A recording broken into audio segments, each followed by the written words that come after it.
Я всех приветствую. Ассаламу алейкум. Витаю вас. Шалом. Hello. Всех приветствую, друзья. Сегодня 8 сентября 2025 года, 18 часов 1 минута по Берлину, 19 часов 1 минута по городу Джахару. Сегодня у нас снова стрим на платформе YouTube, на канале Реалити и на канале TikTok Аслан Арцуев. Все те, кто находится во временно оккупированной Чеченской Республике Ичкерия, пожалуйста, заботьтесь о вашей безопасности, не распространяйте ссылку на наш стрим и не пишите комментарии. Все остальные присоединяйтесь, друзья. Так, что еще? Сегодняшний свой стрим я назвал немножко провокационно «Зеленский как Масхадов». Свой в кавычках среди чужих, чужой среди своих. Об этом и многом другом давайте поговорим.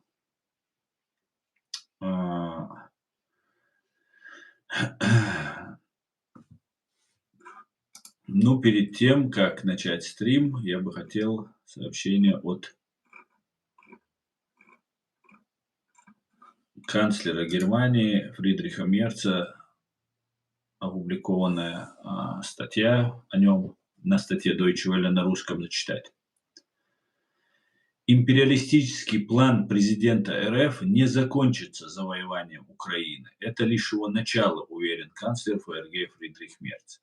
Мы ежедневно и с возрастающей интенсивностью сталкиваемся с гибридными российскими атаками, в том числе на нашу инфраструктуру, заявил он на открытии конференции немецких послов.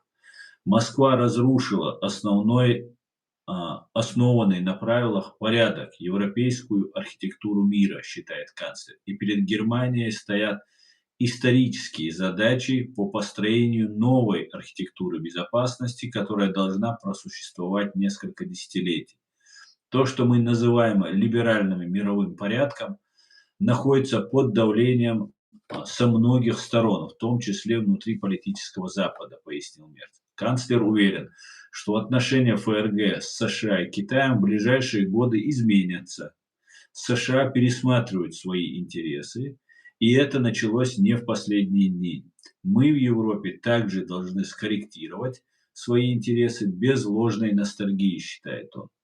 Необходимо работать над новой торговой системой, диверсифицировать сырьевые торговые цепочки, считает канцлер. Говоря о Китае, Мерц призвал к политике, сильнее ориентированной на безопасность. С Пекином следует сотрудничать в вопросах климата, глобального кризиса. Но в то же время мы наблюдаем обострение системного соперничества, подчеркнул Мерц. То есть он имеет в виду соперничество между США и Китаем.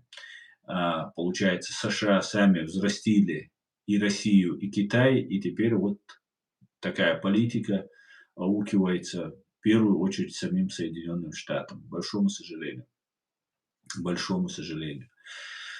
А сегодня я бы хотел, друзья, в нашей основной темы, витаю вас, Светлана, здравствуйте. Хотел бы обсудить ситуацию с убийством Андрея Порубия в Украине 30 августа и вообще ситуацию в Украине. Я обычно стараюсь не лезть в украинские дела, я критикую Украину только по чеченскому вопросу, но сейчас, опять же, попробую провести параллели между чеченской ситуацией, которая у нас на тот период сложилась, и сегодняшней ситуацией в Украине. И есть много схожего в этой ситуации. Дело в том, что Аслан Масхадов, наш президент, начальник Генерального штаба вооруженных сил Чеченской Республики Ичкерия во время Первой русско-чеченской войны, затем кандидат в президенты, которого Россия фактически поддерживала, не прямо, но косвенно она всячески давала понять, что Аслан Масхадов – это тот человек, с кем они хотят иметь дело. Об этом нам, гражданам Чеченской Республики Ичкерия, постоянно намекали, говорили об этом. И мы, которые устали от войны, которые боялись этой войны, боялись бомб, зачисток и хотели мира с русскими. Чем это обернулось, мы все прекрасно знаем. Но вот на наших чувствах того, что мы хотели мира, мы хотели жить спокойно, играли. Играли также на том, что вокруг Аслана Масхадова собралось много агентов российских спецслужб, которые были и вокруг Дудаева, бесспорно. Но именно у Аслана Масхадова они играли какую-то роль. Дудаев быстро раскусывал и отодвигал в сторону. А здесь же получилось немножко по-другому. Практически, нельзя, конечно, сказать все, но многие его министры Масхадова, тот же Закаев, тот же Руслан Кутаев, тот же Хамбиев Магомед, это все люди, которые перешли на сторону России, остались живы, но ни сам Аслан Масхадов, ни его верные, искренние товарищи не выжили, погибли. И, знаете, нас разделили на два общества, и сейчас я вижу это деление в самой Украине. Есть такие, представляют их радикальными элементами, это украинские националисты. Это у нас можно провести аналогию, это так называемые наши ваххабисты, которые, в которых тоже было много агентуры российской.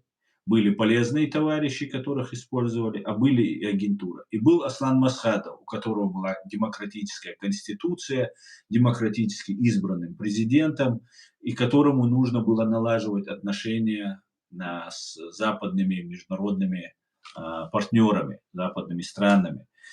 И были люди, например, как случай, когда наша делегация находилась где-то в Ирландии, и они должны были там встретиться где-то в парламенте. На Новый год у нас в центре сожгли елку. Типа это там по исламу запрещено. Ну, бред собачий, который нам постоянно навязывают разные пропагандисты. И некоторые абсолютно незнакомые со своей религией люди, которые подхватывают это. И была сорвана встреча, потому что там сказали: вы что там строите? Я не понял, что вы там строите.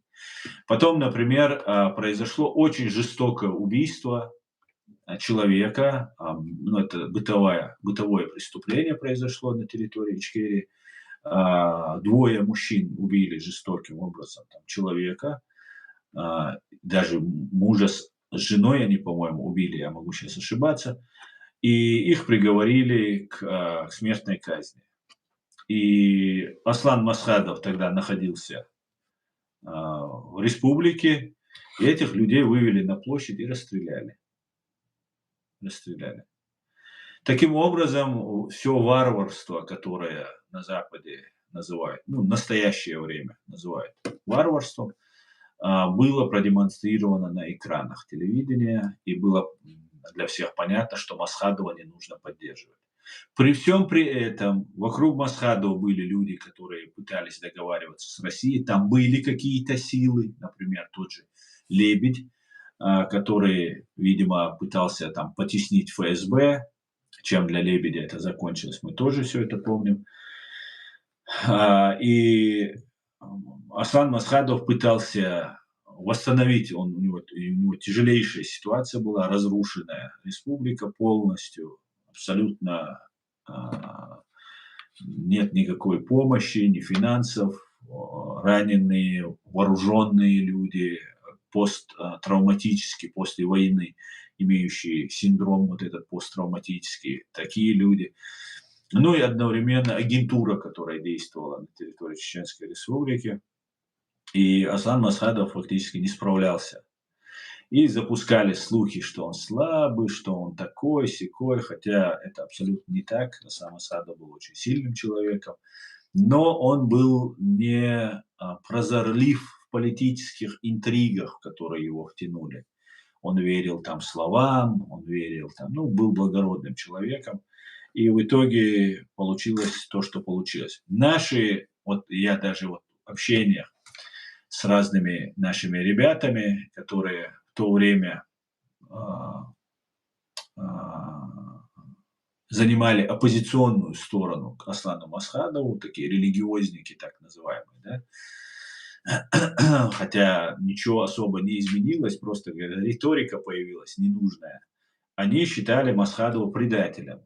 И на полном серьезе считали, что он нас всех предал, вокруг себя собрал всю вот эту российскую агентуру. Ахмад Кадыров, например, который был во время Масхадова муфтием, этот человек, ну, был таким ярым, таким сторонником Масхадова, его все гнобили Масхадова, все его постоянно издевались, шутили над ним, народ уже начал смеяться, подсмеиваться над ним. И единственный, который готов был умереть, в кавычках, а, за него, его ближайший соратник был Ахмад Кадыров. Понимаете? И потом, когда уже началась Вторая русско-чеченская война, начатая вот этими всеми, во-первых, не дали Аслану Масхадову наладить контакты с Западом, чтобы признали их нормальных цивилизованных людей, с кем можно иметь дело. И, ну, и Запад особо и не хотел, если честно. Хотя, конечно, были и сторонники, но особо Запад не хотел. И Аслан Масхадов, когда началась Вторая русско-чеченская война, он остался вот с так называемыми ваххабитами. Они никакие не ваххабиты были, это был Басаев, это был Гилаев. Это те люди, которые, они, ну, как бы друг с другом были политическими оппонентами. Но когда началась война, его окружение, например, Ахмед Закаев, сразу же его министр, который призывал Дагестан пойти и там открыл штаб у себя в театре и, ну, играл роль такого борца за установление халифата, там, нападение на Россию и так далее. Этот сразу же уехал, получил там в аварии ранение и там сломал якобы ногу, может, сломал, уехал. Мулади Удугов тоже драпанул, одним из первых. Министр обороны Хамбиев через какое-то время сам сдался добровольно, сейчас страхует Кадырова, Рамзана. И, ну, вот Руслан Кутаев, который также считается, якобы он там какой-то был сторонник Дудаева, там супер какой-то там это обычный российский работник, который в межвоенное время, почти все время находился, междухвоенное вот это время, находился 3 года где-то, находился в Москве и потом во время уже Второй русско-чеченской войны также перебрался в Москву и находился там, и жил спокойно, брал у Грачева, Павла Грачева, военного преступника, убийцу чеченского народа, брал интервью, ну, там, короче говоря, хорошо себя чувствовал. И вот сейчас, когда убили Андрея Порубия, я на самом деле очень, как вы знаете, осторожно отношусь к некоторым вещам, чтобы говорить про Зеленского, потому что это президент, это выбор украинского народа. Я его вижу так, не как человека, не как какое-то там лицо. Я вижу человек, который обязан своей головой, как говорится, обязан перед украинским народом. И очень аккуратно пытаюсь говорить. Иногда, конечно, меня так бесит то, что у вас там происходит, украинцы. И я вижу, что вы идете шаг за шагом, просто след в след идете по нашей, вас ведут по нашей вот этой дороге. И за все это время вы не удосужились с людьми, которых вели на самом деле, которые выжили в этой сложнейшей ситуации, не удосужились пообщаться с ними, не взять у них опыта тех людей, которые победили в Первой русско-чеченской войне и которые Вторую войну и межвоенное время все это видели изнутри. Я-то как рядовой гражданин это видел снаружи, что тоже имеет свой определенный опыт и видение снаружи, когда ты видишь. Это тоже очень важно. Но очень важно видеть и снутри то, что там происходило. И вот такие вот вещи, когда сейчас происходят, я вижу, что получается фактически украинское общество делится на две части. Это националисты, это главная угроза для России. Это те люди, на чьих плечах эта война вытягивается, на их доблести, на их храбрости, на их трудоспособности, все это вывозится. И все украинцы, которые не были никогда никакими националистами, такими крайними, я имею в виду, националистами, они себя причисляют к националистам. И то же самое мы, чеченцы, которые никогда не были никакими радикальными исламистами за всю нашу историю. 1000 лет мы никогда не были никакими радикалами ни в какой области. И когда люди, которые говорили правильные вещи, и они были реальными врагами России, мы их поддерживали. Мы их поддерживали. И потихоньку нас всех уже тогда причисляли уже к этим ваххабистам. Мы сами себя называли ваххабистами. Наших солдат, наших воинов, мы уже по пропаганде, ну, по незнанию, по глупости своей повторяли за ними. Боевиками себя называли, ваххабистами называли и так далее. И вот сейчас эта ситуация у вас, украинцев, повторяется. Вы видите, кто сражается, вы знаете, что они искренние, что они борются за свою страну, за свой народ. Но одновременно с этим есть Владимир Зеленский, который находится, как Аслан Масхадов, в тисках. Он тоже думает, что есть надежные люди вокруг него, на которых можно положиться. Это я вам двоих-троих сейчас перечислил. Там Кутаева, Закаева, там Хамбиева, Кадырова. Фактически их было больше, этих людей, которые остались живы, перешли на сторону России, предали Аслана Масхадова. И он не мог поверить, что его так могли предать. Мы сами не могли поверить, если честно. Мы не могли допустить, что Ахмад Кадыров, который умереть якобы готов был за Аслана Масхадова, почему-то резко изменился. Резко. И сейчас я вижу, что Владимир Зеленский для России зло, потому что он легитимен, его хотят сделать нелегитимным. Именно так говорили про Аслана Масхадова, что это нелегитимный, незаконный там, и так далее. Таким образом, с ним снижалось доверие к нему и у западных партнеров, и внутри страны пытались снижать это доверие. И одновременно с этим говорили, что он предатель. Он предатель, он перешел на сторону. И это многие вещи показывали, что реально Аслан Масхадов заигрывает с русскими. И много было таких проколов вокруг Аслана Масхадова, которые вызывали сомнения в его искренности и честности. И пока он не прошел свой путь полностью честно и до конца, у некоторых были сомнения насчет его. Даже сейчас есть определенные странные такие вещи. Например, его жена живет, его вдова живет в Чечне, и когда сейчас Закаев проводил здесь какое-то там несколько лет назад какое-то мероприятие, она спокойно приехала, побывала на этом мероприятии, то есть поддержала Закаева и уехала обратно. Вот такие вот странные вещи порой происходят. Я не думаю, что другие вдовы, Алла Дудаева там, или другие кто-то могли бы себе это позволить. Вот такие вот вещи происходят. И сейчас мы видели убийство Андрея Порубия, не знаю, как правильно, могу ошибаться. И получилось так, что этот человек настоящий, искренний, такого уровня Джохара Дудаева человек, только лишь в том отличие, что не избран был президентом, великий патриот своего народа, был вероломно, подло, трусливо убит.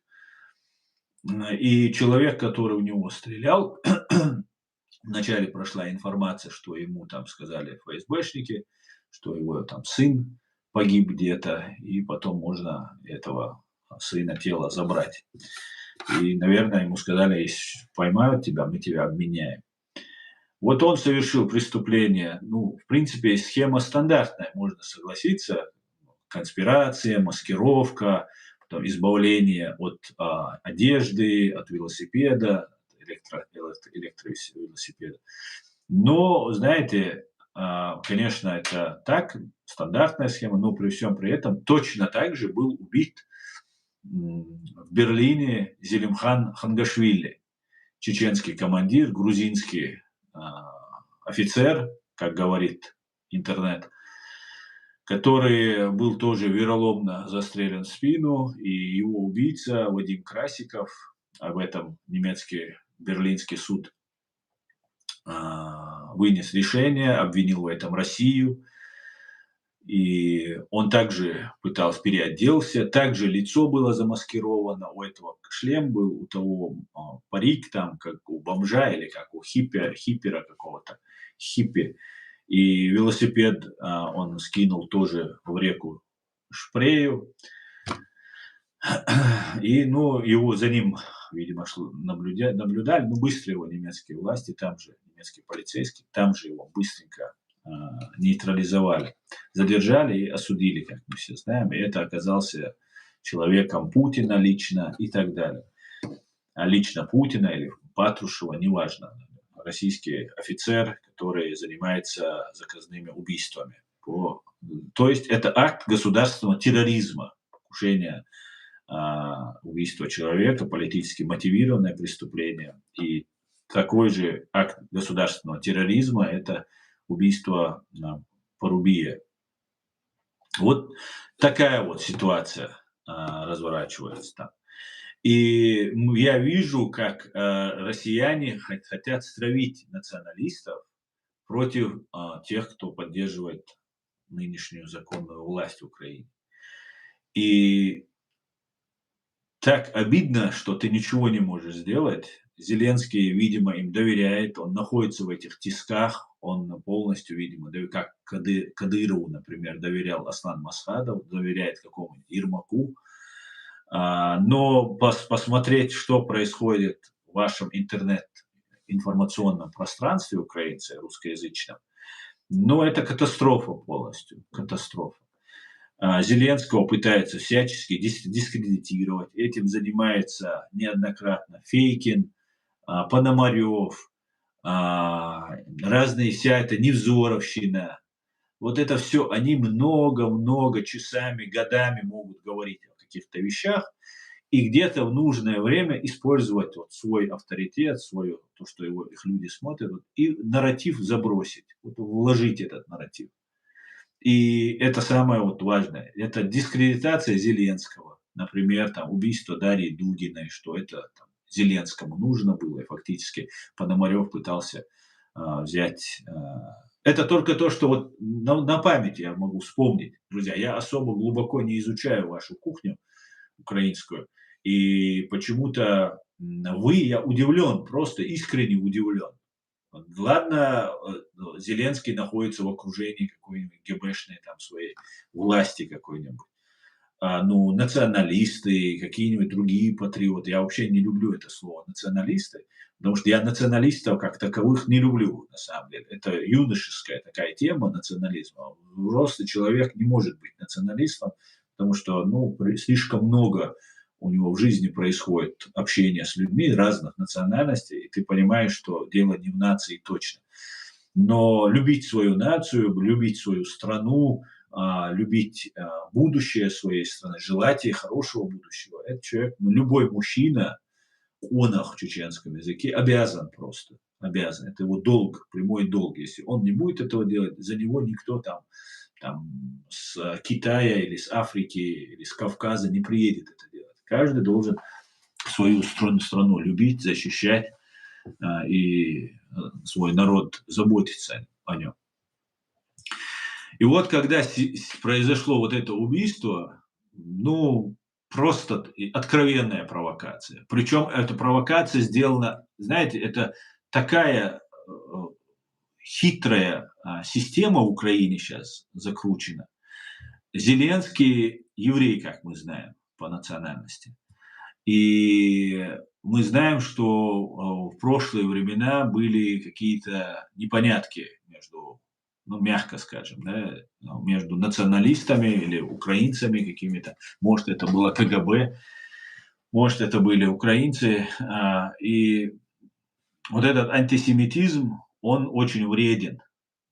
И он не дает Зеленскому полностью прийти к националистам, потому что очень плохо некоторые отзываются о евреях в целом. Хотя, причем здесь Зеленский и весь еврейский народ, да, если а, там, кем-то недоволен, то должен быть конкретно чьей-то политикой, чьим-то нацией быть ну, невозможно просто. Это глупо, это фашизм в любом случае, в любом проявлении. Но это не дает ни Зеленскому прийти открыто с националистами и их вокруг себя собрать, ни националистам не дает. И то же самое у нас в чеченском обществе получилось. Вот этот салафизм, ваххабизм, так называемый, который нам навязали, он нам запрещал там любые демократические процедуры. Хотя у нас была конституция, демократически избранный президент, там все как положено. Но одновременно с этим Масхадов не мог согласиться на то, что говорит эта сторона. Причем эта сторона, вот эта радикальная сторона, она не была радикальной, как украинские националисты не являются все антисемитами там, и так далее. Но вот этот нарратив, который постоянно вот стоит вот в первых рядах, также мешал Аслану Масхадову объединиться, что они говорили, убери конституцию, мы должны построить там исламское государство, там еще чего-то, еще чего-то. Что ну, президент, обязанный как гарант конституции защищать эту конституцию, он не мог себе этого позволить. И он фактически находился вроде бы и свой среди чужих, и чужой среди своих. И вот в этой ситуации вот хитро как-то выстроена эта система, или она так сложилась, что ну, я не верю, что она просто так сложилась. И вот эта система, она выстраивается так, что Зеленский не может примкнуть к националистам, а в истории как были нехорошие эпизоды. И одновременно с этим националисты понимают, или патриоты, да, буду их патриотами называть. Для понятности я иногда буду говорить националист, а так я предпочитаю говорить больше патриот. Патриоты видят, что Украина, ну, не движется она, ну, 3,5 года, ну, столько оружия, столько поддержки, столько вообще всего, народ мобилизован, все как положено, повестка информационная как нужно, все заряжены, мотивированы, но не идет. Почему? Почему вот такая вот ситуация складывается? Почему происходит ситуация, когда а, ты не можешь ну, понять, что происходит? Почему за все это время в Украине наш президиум еще не приглашен? И признали Чеченскую республику Ичкерия, Верховная Рада. Реально люди, которые по-настоящему стояли против вот этой фашистской империи, эти люди не приглашены симулякры. Симулякры. Закаев, Кутаев – это люди, которые против чеченцев всегда работали. Всю свою жизнь они работали против чеченцев. Я сомневаюсь, что Кутаев-то говорит, что он не чеченец. Я сомневаюсь, что и Закаев чеченец. Но не важно, на какой национальности. Важно то, что эти люди всегда были против чеченцев. Они изображали из себя сторонников чеченцев, все как положено. Но в итоге произошло все во вред. Все, где они, где их рука, где их нога, где их слово прикасалось, там везде вред. Везде. И это мы все видим, все критикуют, все говорят, а это как, а почему так. И патриоты украинские это тоже видят. Ну какая подлость, вероломство, обратите внимание, но оно почему-то сейчас остановилось. Может быть из-за того, что я раскусил их след, что это звенья одной цепи, это взрыв 24 августа на День независимости Украины, то есть патриоты, когда празднуют свою независимость, свою страну, в этот день взрывается детский магазин, центральный детский магазин рядом с главным зданием ФСБ на Лубянской площади. Центральный детский магазин. И благодаря Богу, благодаря тому, что Бог на стороне Украины, взрыв ни одного ребенка, ни один ребенок не пострадал, а пострадал непосредственно бандит, террорист, который закладывал эту бомбу. Понимаете, сперва сказали, руки оторвало, потом ноги. Если руки оторвало, то 100% закладывал. Произошла детонация. Все, человек получил ранение. Через 3 дня в Миннеаполисе происходит нападение, опять же, на детей. Обратите внимание, ну не бывает таких совпадений. Хорошо, если бы это было только сейчас. Вот только вот 24 и 27 вот 2 случая вот в России произошло и в Америке. Так вот, эти случаи на нас, чеченцах, десятками они уже отработали. У них теракт, в Америке теракт, у них теракт, еще где-то теракт. И вот таким вот образом они постоянно предлагали свои услуги. Смотрите, дети погибают, и у нас дети погибают, и у вас дети погибают, и так далее. Причем вот этот американский вот этот террорист сумасшедший, которого ведут, не думайте, что это какие-то выдумки, это какая-то конспирология. Там. Нет, абсолютно нет, 100% это правда. Посмотрите фильм «Воздействие». Эгон Челакян. Это американец, который рассказывает о том, как они умеют воздействовать на людей, особенно на подростков, на молодежь. Это воздействие происходит. И на женщин происходит. У нас на Кавказе через мать, через женщин это происходит, воздействие. Потому что мать имеет особое значение в кавказской культуре и воздействует через женщин. Через жену могут, через сестру могут, через мать могут. Вот таким вот образом происходит воздействие на человека. И двигают его в нужном направлении. И на одного человека могут 1000 человек задействовать, на одного человека. То есть на всю его семью. Понимаете? И вот происходит убийство детей в Соединенных Штатах Америки. И там находится непрямой подтекст, ну косвенно, чтобы американские ФБРовские исследователи сказали, а здесь в Миннеаполисе живет одна из самых больших украинских диаспор. А он, оказывается, тусовался с украинской диаспорой. Нам пока еще ФБР не сказала ничего, но есть уже намеки на это. Везде он пишет ненависть слова. Да, это в 2018 году был такой же теракт в Керчи. И это все пытаются связать, сказать на украинских националистов. И какой-нибудь украинский националист там может появиться где-то на горизонте. Как это было с братьями Цернаевыми, которые были абсолютно против России, но им подменили повестку, фокус их внимания, их негатива, подменили на Америку. Хитро, сложно. Там, убивали его заманили в Дагестан, этого Тамерлана Цернаева. Потом убивали его товарищей, с которыми он подружился. Один с Канады был, другой с Москвы. Русский парень с Канады, который поехал тоже воевать за Кавказ. И его убили, потом еще одного убили. И в этот момент идет информационная обработка его. Рассказывают, что это американцы убили Джохара Дудаева. Представьте себе. И потом ему, видимо, объяснили, сказали, что да, тебе нужно поехать и отомстить из-за Джохара против всех кафиров там, и так далее, как они это умеют преподносить и говорить. И в итоге получилось так, что да, вот такое вот пятно на репутации появилось. И сейчас происходит два взрыва, два попытка убийства детей в центральном детском магазине на Лубянке, и происходит убийство в Миннеаполисе. Там везде с намеком на украинский след, потому что 24 августа, День независимости Украины, все, прямой намек на Украину. И в Миннеаполисе, опять же, вот эти надписи на нем, на его оружии, который стрелок писал. И, возможно, ФБР сейчас найдет еще следы. Я думаю, украинцам обязательно нужно связаться с ФБР, специальным органом украинским. Ну, я, правда, не всем органам украинским доверяю, но кому-то, кто честный, он должен этот вопрос поднять. И в такой ситуации выставляются украинские патриоты, плохими убийцами детей. Что еще может быть страшнее на этой земле? Что еще? Какие игиловцы убивали детей? Где вы видели?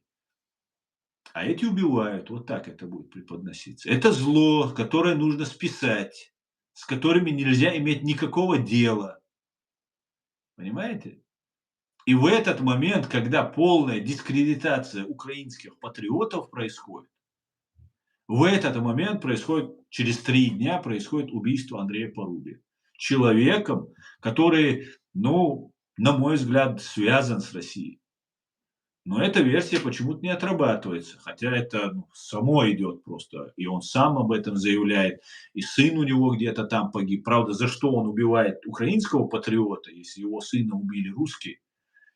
Хотя он не жил с сыном, там еще что-то там. Опять же, зомбирование, опять же, там пропаганда. И тут не поймешь, реально это ватник какой-нибудь, или это человек, который просто попал под влияние российских спецслужб, и они его там завербовали для того, чтобы он совершил это убийство. И что мы на суде, то, что мы услышали, он сказал, что потому что он был ближе. А была информация, что ему 20 фамилий предоставили, выбирай.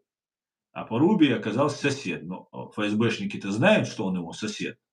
Да, что он со Львова, что рядом там и так далее. Ну вот список, кто рядом. Вот список дайте, ну и любой, ну фактически с 99% вероятностью человек скажет, да, вот этого я тогда выберу.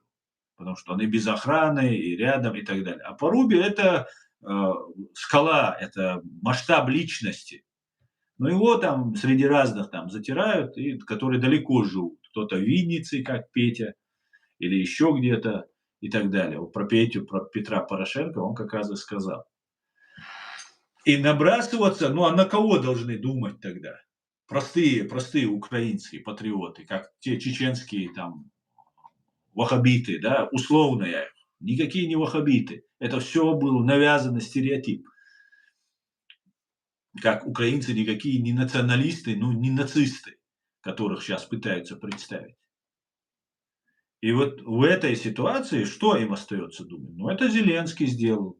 Это сделал нынешняя власть, она там нас ненавидит, еврейская власть, такая власть, сякая власть. Им этому нужно очень серьезно отнестись. Этому нужно очень-очень внимательно отнестись. Те события, которые были между евреями и украинцами, их, например, украинские патриоты должны об этом громко, четко заявить, осудить это все, чтобы убрать вот этот антисемитский нарратив из общества украинского. Убрать напрочь.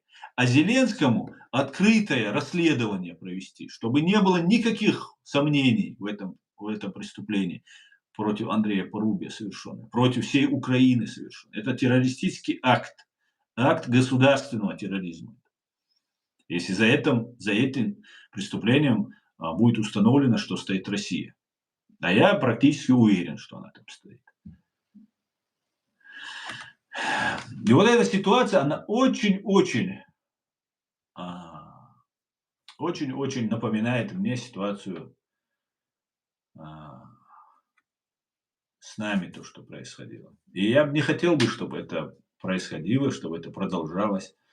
Хотелось бы, чтобы украинцы стали мудрее, чем в свое время были мы, опытней. А опыт есть. Сядьте, пообщайтесь. Вон Аят Идигов, там еще группа людей, которые очень опытные, очень много видели и знают. Почему бы не пообщаться? Не вот эти детали, вот эти хитрости, вот эти мелкие вот эти детали, которые на первый взгляд кажутся случайностью или совпадением, или неважностью, мелочью. Нет, это все вещи имеют значение. Имеют значение. И первого Зеленского предаст его окружение. И это тоже Зеленский должен знать. Первый, он будет как козел отпущения. Он будет пущен на мясо, как сказать. И эти вещи нужно знать. Нужно знать. Очень не хочется, чтобы вас слили, друзья. очень не хочется.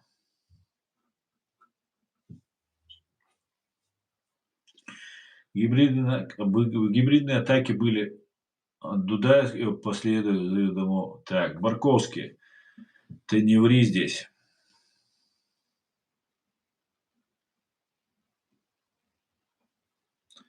Валейкум, друзья, Осман, Ильгар Мемедов. Валейкум, братья азербайджанцы. Приветствую вас.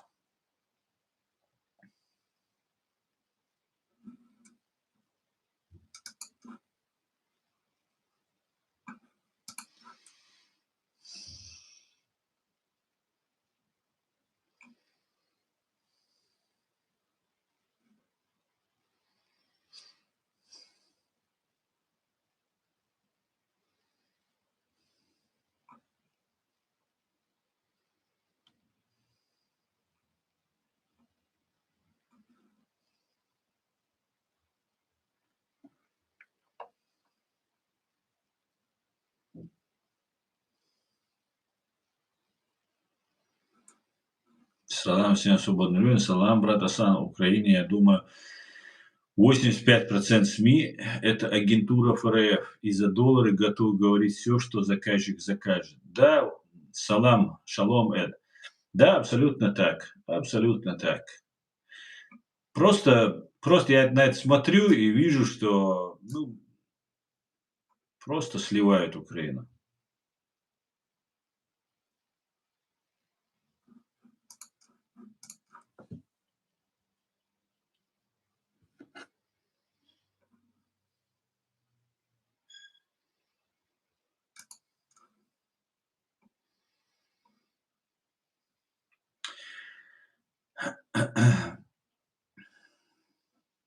Эту русню надо ломать, говорит, только надо консолидироваться, объединиться. Но меня удивляет, что на Северном Кавказе большая часть за русню. Астафирулlah, что такое? Осман, а вы как думали? Вы думали, нам легко было находиться среди соседей, которые были за русню? Да, были за русню. Были ярыми за русню. Понимаете? Деньги зарабатывали на наши соседи, на нашей крови себе деньги зарабатывали. По старой привычке. Понимаете? Конечно, за русню. А как вы думали? Их русня подкармливает. Это уже такие Иваны, не помнящие родства.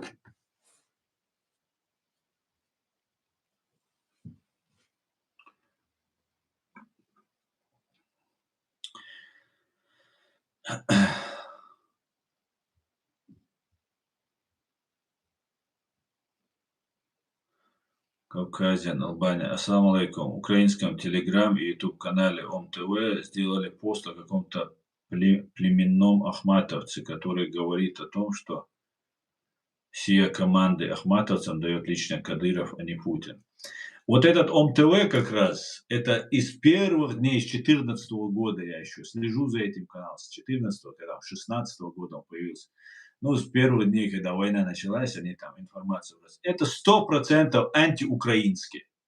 Вот я вам могу ответить за то, что я говорю. Потому что он 100% античеченский. 100%. И он постоянно, якобы, как бы правильно все говорит. Ну, вот как у Арестовича было, или как у Гордона. Вот кто такой Гордон? Его берет Малюк, говорит, глава СБУ, говорит, что это его человек, все нормально, прикрыл его. Ну, значит, делаем выводы, кто такой Малюк, если он у него, Гордон у него за своего. Понимаете? И Малюк кланяется. Видели Зеленскому, когда ему награждают? Остальные все воины стоят, а он кланяется. Это дает Зеленскому, наверное, вот такую уверенность, что, ага, мой СБУшник, вот все, на него надежда, я ему доверяю, он у меня там такой-сякой и так далее. Это все 90, то есть Эд чуть мало сказал, я побольше думаю. Украинских средств массовой информации – это пророссийские. Да? Как был Арестович, например. Как он себя вел? Невзорову дали гражданство. Да это плевок просто на всех просто. Ну, никакой борьбы украинцы не ведут, если Невзорову дают они гражданство. Понимаете? Плевок на всех, кто боролся против вот этого. Это самому главному убийце дали, вот, пропагандисту дали вот гражданство. Это плюнули. Это Ермак там или кто у них там. Кто это там у них был, сейчас скажу. Геращенко Антон. И есть еще один журналист, якобы журналист, который полностью дискредитировал в один период, как его, ну, российский, который Евгения Нужина разрекламировал, а потом вернули, его убили кувалдой. Вы что думаете, это не удар по Украине был?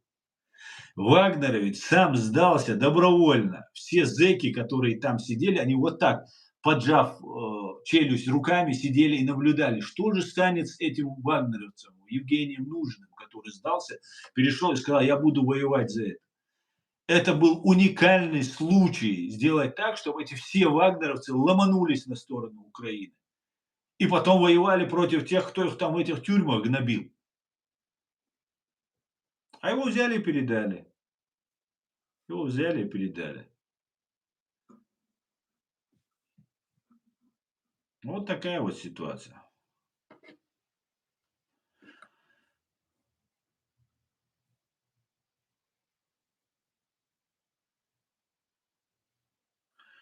أصلًا هون ريز هون باتسم تخصصو أحسن صدق عبوش وين ديت نجا دوحل دوقش. Таблогер мацагинсу нохчу волш. Нохчу, сун рейз сун бати, со دوحل волдейл бат. Со دوحل волдейл. И تعقب عن that. В самом начале своего этого комментария ты ответил на свой вопрос. Цундейл бат, сошен бок ола دوحل волдейл. Бок ола ас модернитет шадега гучдохты. Саму ахчлушвоцты. Потому что я абсолютно независимый человек. Никто мне, а вот эти блогеры все, это все, которым деньги платят. Понимаешь? Либо деньги платят, либо они еще на каком-то крючке висят. Там, друзей сдали, еще что-то сделали. И на крючке висят. Им говорят, нет, нормально, ты работай. Ты будешь там супер способным, супер успешным. Двигайся. Вот они вот поэтому и распространяют слухи, ложь и так далее. Почему делать? Потому что нужно, чтобы дискредитировать меня. Понимаете? Вот и все. За все это время украинские журналисты несколько раз взяли у Аллы Дудаевой интервью, у Аяда Идигова несколько раз. И, может, там один-два раза меня там где-то пытались там спросить. Все, представьте себе, искренне работаем, разоблачаем, ведем информационную борьбу. Ноль просто, ноль внимания. Почему? Потому что все, ну, 85 будем, ладно, 90 будем процентов говорить, не все, работают на русню. Кто-то умышленно, кто-то нет. Ишт бушун бол. Дела баца ночью ахт бол. حيث أيت مقردون حيجرجل نابيت بمقردون أو دنيا عمل دهم نوال مقردون قطعهم عقيرات نيد بركل خيردات صون يا تاني دقو وروات صون تعاوما خيردات صون абсолютно يوش دات но ишь букар бол. Вот такая вот она работа тянуть бегемота из болота-то, как говорится. Ну, мадац, вайн бадек хушду да мула. Хацун духальду, хираду, да мула.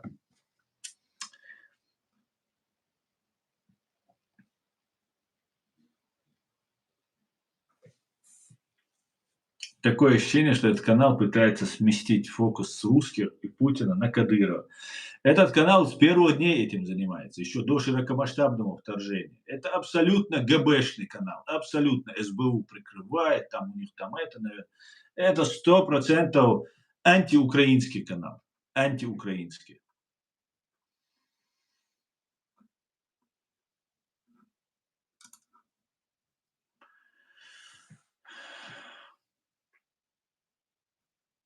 пока как украинцы делают эфиры с Киселевым, Невзоровым, Осечкиным, вряд ли в Украине что-то поменяется. Эркин абсолютно с тобой согласен. Он забыл про Невзорова, сказал про Киселева, забыл. Представьте себе, Осечкин какой-то, Невзоров. Это же матерые пропагандисты.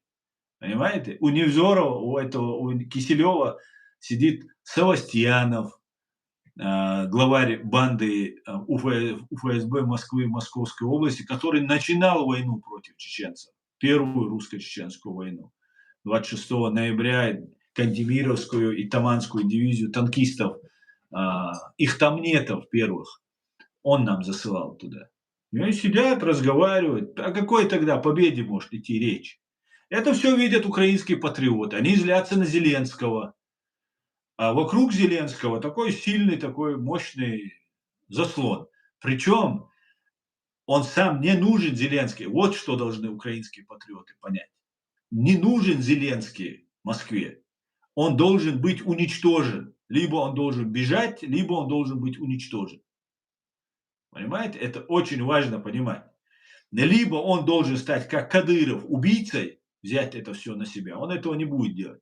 Значит, его нужно дискредитировать. Он нелегитимный, он такой, он сякой. И вот этих подбивают украинцев. Сидит Путин и рассказывает, что нужно со спикером, они убили спикера Порубия, а сейчас другой спикер Верховной Ради Украины. Он говорит, не буду с Зеленским, со спикером буду разговаривать. Намек на спикера, которого они убили, и потом намек на то, что вот я буду с ним разговаривать. И таким образом украинским патриотам дается альтернатива. Сейчас они терпят, сидят. Ну да, другого президента нет, придется до конца войны его терпеть. Но тогда Кадурик-то не будет. А нужно сказать, вот, ну давайте тогда, вот кто там, Стефанчук, вот он будет, с ним будут разговаривать. А с ним, видимо, уже ведется какая-то договоренность там и так далее. Поэтому украинцы, очень нужно быть аккуратным. Очень нужно быть аккуратным. Нужно, конечно же, вычищать всю эту агентуру российскую, но ее нужно вычищать очень аккуратно. И Зеленскому, на Зеленского лучше не наезжать. Вы наезжаете не на Зеленского, вы наезжаете на президента Украины. Это катастрофа будет. Катастрофа. Если не будет ему поддержки от Запада, потому что народ Украины его не поддерживает, допустим, вы будете комментарии писать везде, там на него хаять, там наезжать на него и так далее, то в итоге получится так, что не будут вообще поддерживать. Вот такая вот каша получается. И все-таки ты не один, мы тоже есть, хоть и в тени. Абсолютно кактус. Я не имел в виду, что я один в смысле. И вы есть все. Я не спорю. Без вас меня нет. Понимаете? Без вас, настоящих чеченских патриотов, ради которых я это все делаю, там, пытаюсь объяснить. Если вас нету, меня нет. Понимаете? Я есть, пока есть вы.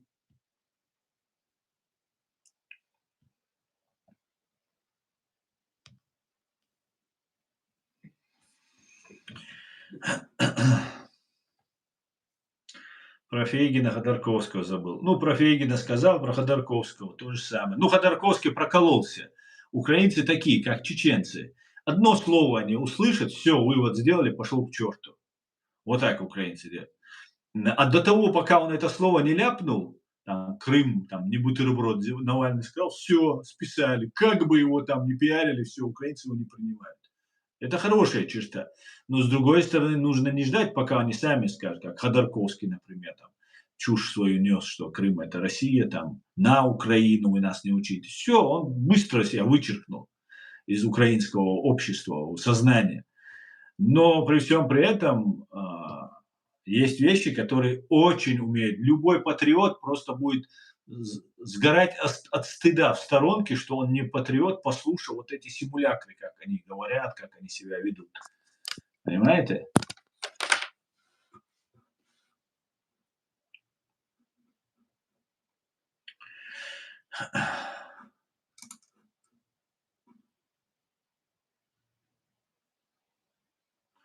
Какая ваша самая любимая чеченская мудрость, говорит Виктор Наджарян?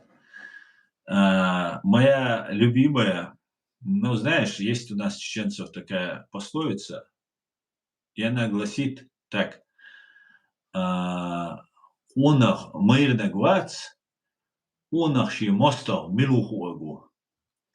То есть унах — это, ну, такой собирательный образ, рыцарь это называется, или мужчина с большой буквы.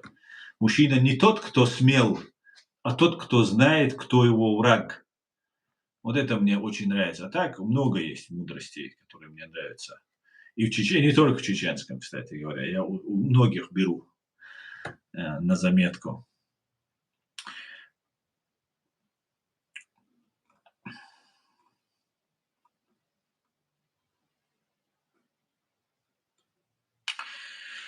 Aslında dersi duel dersi duel abeş bol bel adere eskuil nohçu adere eskuil amin masere bol koy.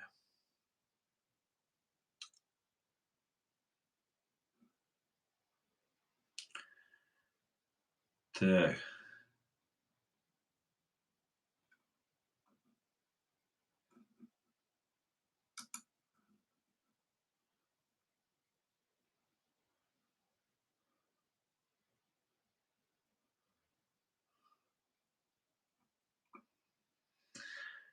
так, Аслан, ты настоящий патриот всего цивилизованного мира. Боже, храни Америку, слава Украине. Героям слава, no Уэллзи. Спасибо большое. Спасибо.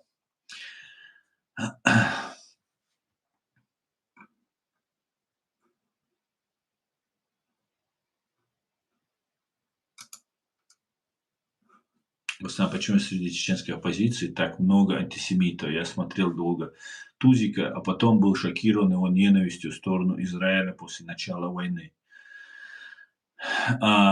Смотрите, а, во-первых, Тумсон никакая не оппозиция. Он, вернее, оппозиция внутри России, он оппозиция. Это российский агент, который внедрен сюда для раскрутки вот этого ваххабистского, салафистского нарратива. Это раз.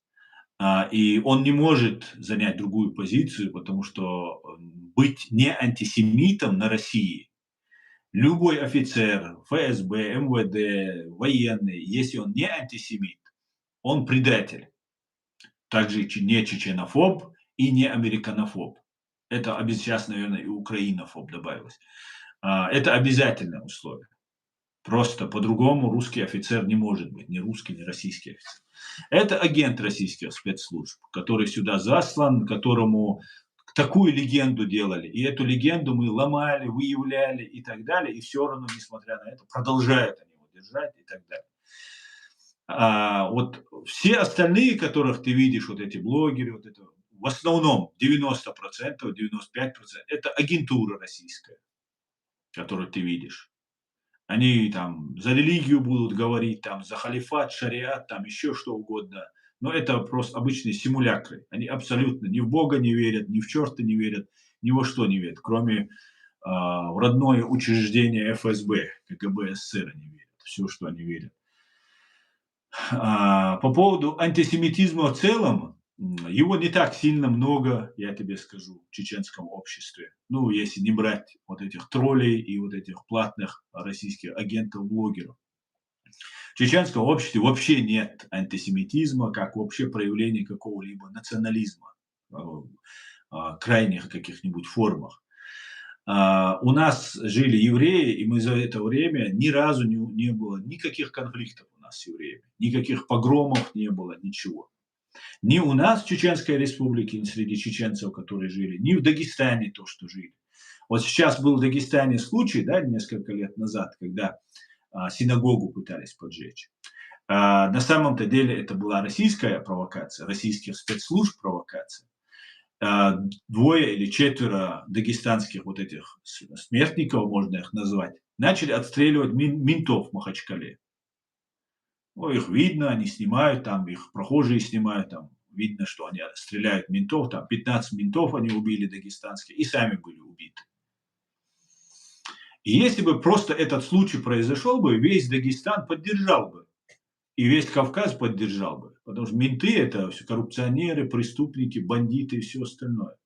Но пока они делали вот это свое дело в Махачкале, а, вели бой, погибали и убивали, в это время в Дербенте, где находится одна из древнейших мечетей, синагог, и на Кавказе, и вообще, может быть, даже в мире, ее двое или трое человек подпалили, сели в машину и убегали.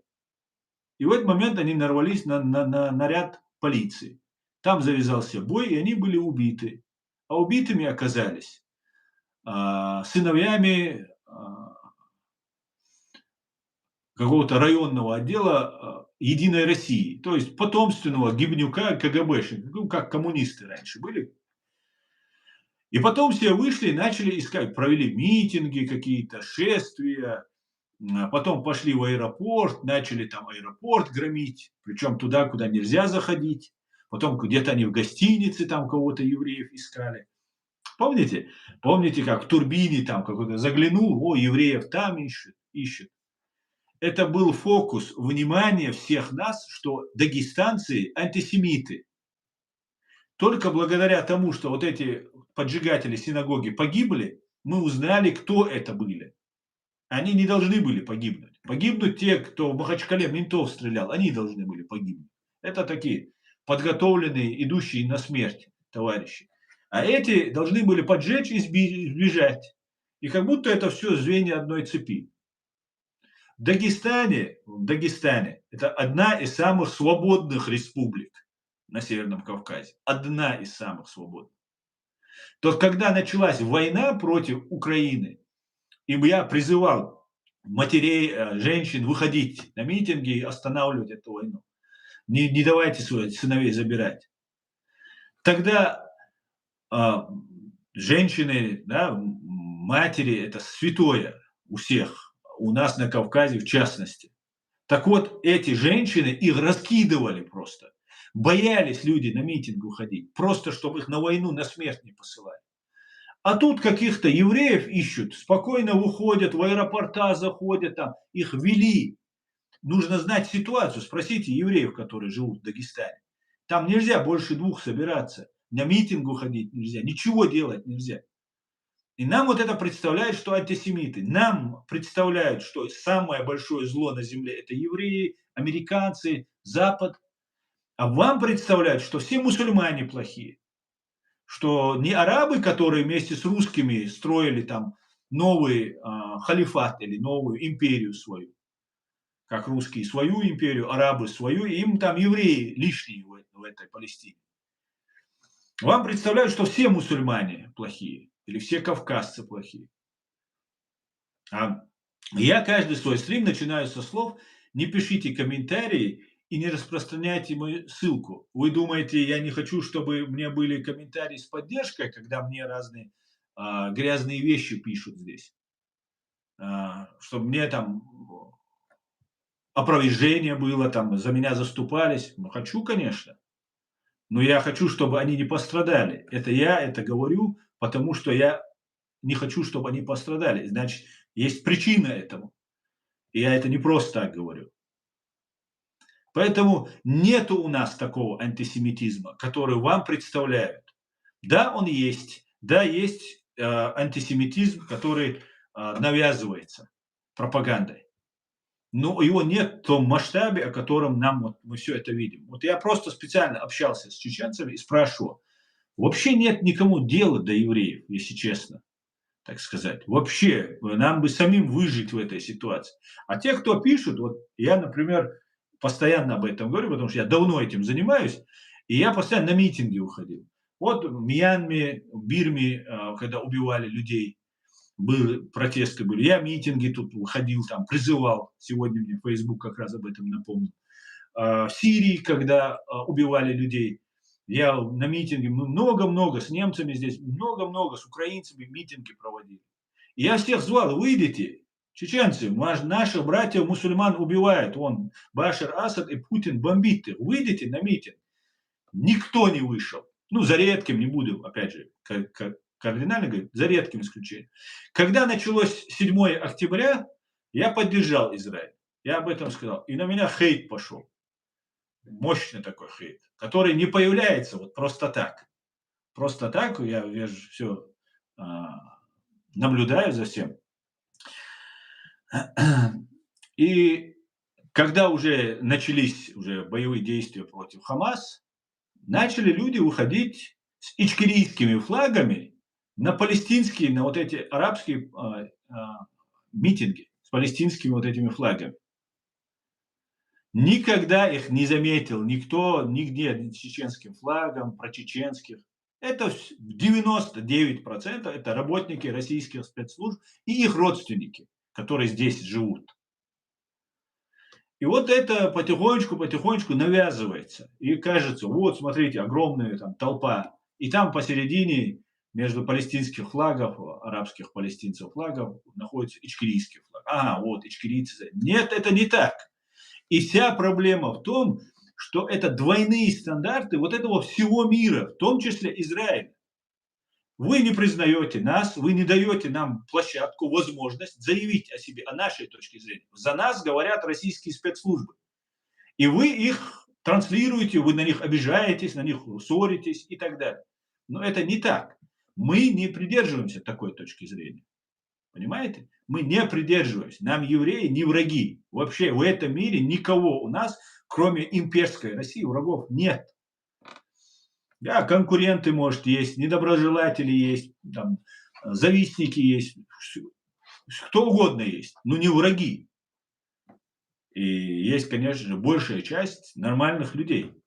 И как вы видите, мы поддерживаем Украину. Это христианская, по большей части православная и другая там христианская страна. Никаких проблем у нас не возникает не говорить слава Украине, поддерживать Украину. Никаких вообще. Потому что мы знаем, что враг – это Россия ее. Она ее уничтожает, она ее дискредитирует.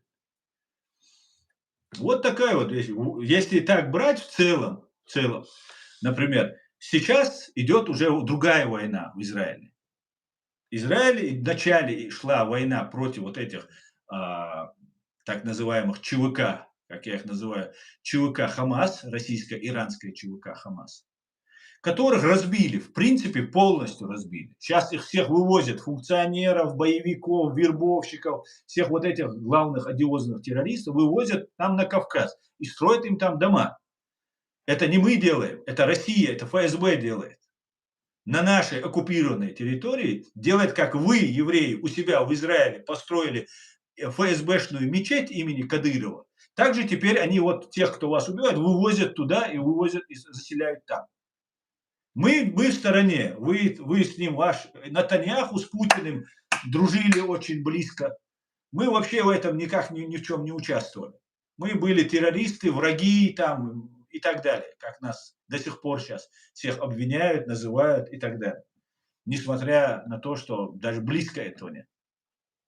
Нашего Масадова как террориста не отдали его труп и так далее.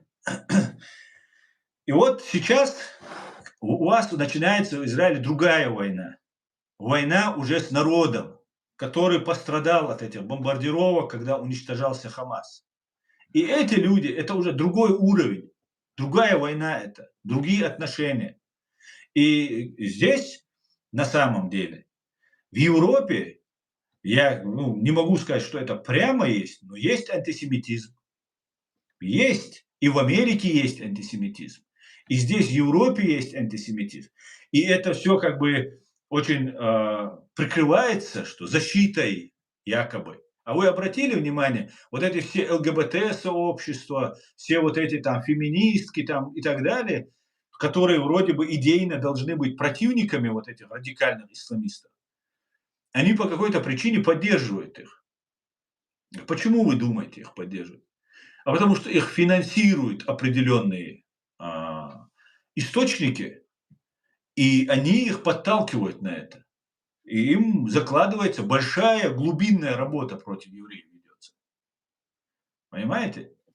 И это нужно понимать. Это как сейчас против Украины ведется борьба. Точно так же она ведется против евреев. Нам рассказывали, что все не русские имперцы, которые пришли нас убивать, это наши враги, которые мы видели, вот они на танках приехали, там Ельцин с Путиным там приказ в Москве отдали, они приехали на танках, здесь сжигают, убивают, ну все понятно, да, дураку понятно, как говорится. Но нам начали рассказывать, что нет, это не одни они, за ними стоят евреи, за ними стоят американцы, это они нас убивают. И вот эта пропаганда велась, велась, велась, велась, и ничего никто против этой пропаганды не делал. В том числе вы, евреи, израильтяне, ничего не делали против этого. Вас устраивало, что вас хаят, и вы молчите, или вас это вы не слышали, или вам просто безразлично было. Потому что, ну, кто там, кто они такие? А вот теперь это аукивается, ведется целенаправленная работа по очернению евреев. А сейчас, когда идет уже такая война, уже все, народная война идет против людей, которые уже родственники погибли. Ему уже до политики, там, до какого-то Хамас, до какого-то там радикального там исламского государства, ему вообще дела нет. У него семью убили, все. Он уже не в этом мире. Его нужно только останавливать, больше никак. Вот эти все вещи, вот эти все вещи, они складываются в единую такую цепочку. И мы не работаем над этим.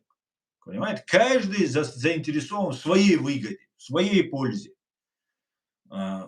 Американцы в своей, и Израиль в своей, украинцы в своей и так далее. И вот они играют на наших противоречиях, ну, и искусно играют, я вам скажу. Искусно получается, ведут они эту работу. Да, к сожалению, так. Пытался ответить коротко, но вот далеко ушел, чтобы быть более понятным, и пытался развернуто ответить.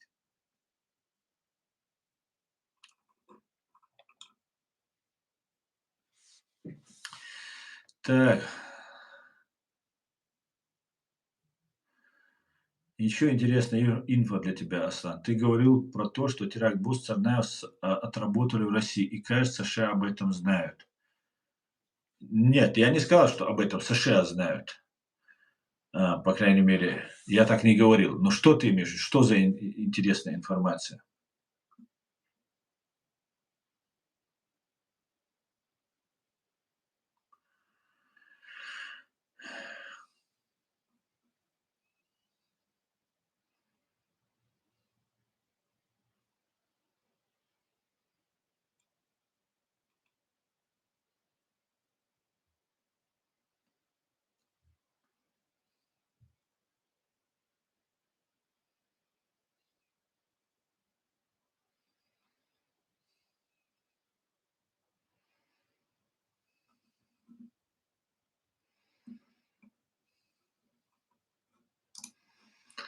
Так, Савелий, спасибо.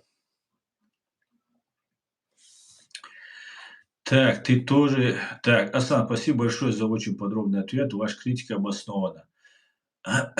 Пожалуйста, Ам Израиль Хай, друзья. Мы вам не враги. Мы, знаете, еще важно добавить к тому, что я сказал, это тоже как бы такой, размышляя над этим, я пришел к этому. Знаете, нас, чеченцев, убивают, и кто-то виновен, я начал об этом говорить, и кто-то виновен в этом. Кто-то же виновен, кто-то же убил огромное количество людей, правильно? И вот тогда нам рассказывают, что за этим стоят евреи, потому что все евреи в России – это Путин еврей, Патрушев еврей, все олигархи евреи и так далее. Хотя в них еврейство, как в Кадырове чеченство, вот у этих олигархов. А Путин и Патрушев – это стопроцентные русские, шариковые такие, однозначные. И они большевики такой, прожженные. И ну, тебе удобно, безопасно, ты скажешь: "Да, евреи виноваты". Ну, так безопасней. Как раньше на чеченцев говорили. Вот как-то так.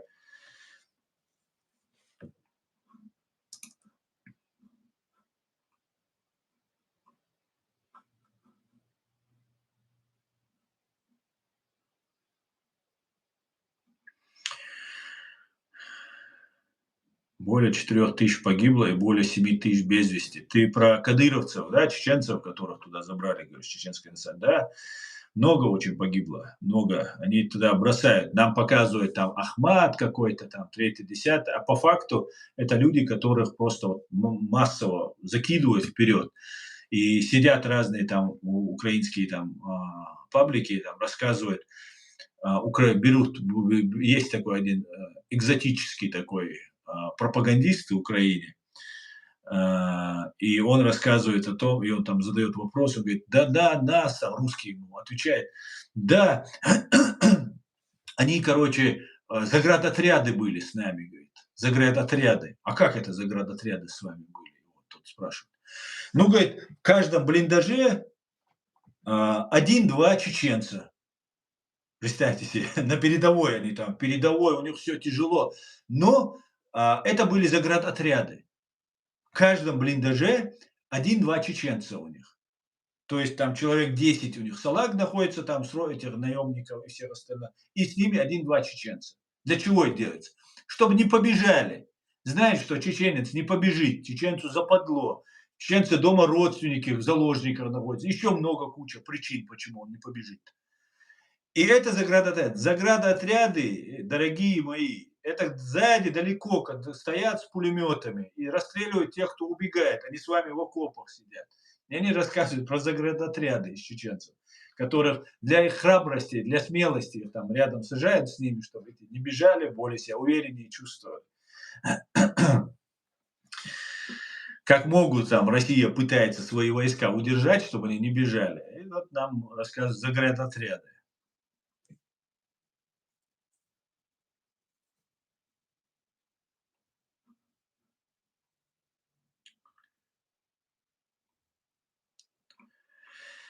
Так.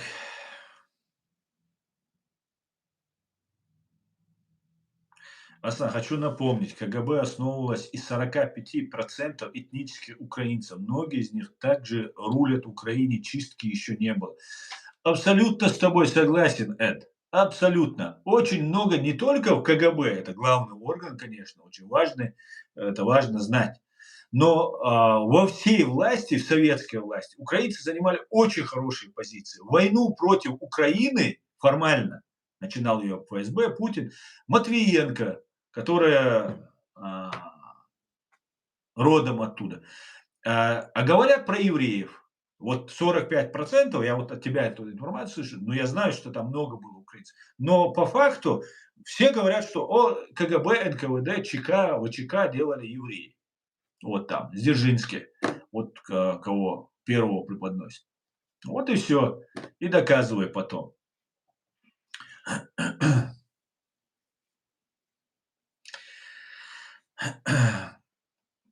Если не будет, как ты говоришь, чистки или химчистки, да, как ты сказал, если не будет такой тотальной химчистки в Украине, не против патриотов или против евреев или против кого-то, а против КГБ, который работает. Да, пусть они 100 миллионов раз медали заработали. У нас это тоже, мы их рекламными боевиками называли.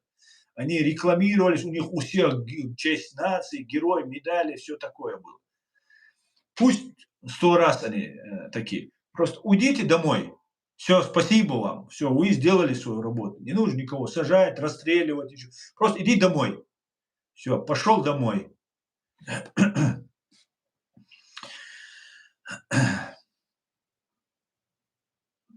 Знаете, еще очень интересное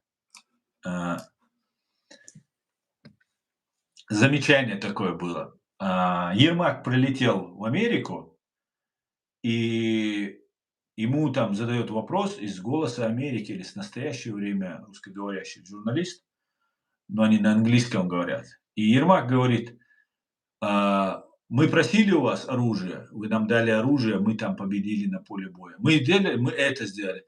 И он говорит такую фразу, посадите с нами их за стол, и мы их победим. Зачем это говорить? Зачем это? Зачем это так говорить? И у меня сразу возникла ситуация, что не надо сажать, чтобы русские не сели за стол. Если, о, смотрите, он победит сказал. Зачем это слова вот такие бросать? Вот эти фразы, слова вроде незначительные, неважные, а в итоге они потом формируют такую точку, что в итоге все, минус ты уходишь. Вот как все это уходит.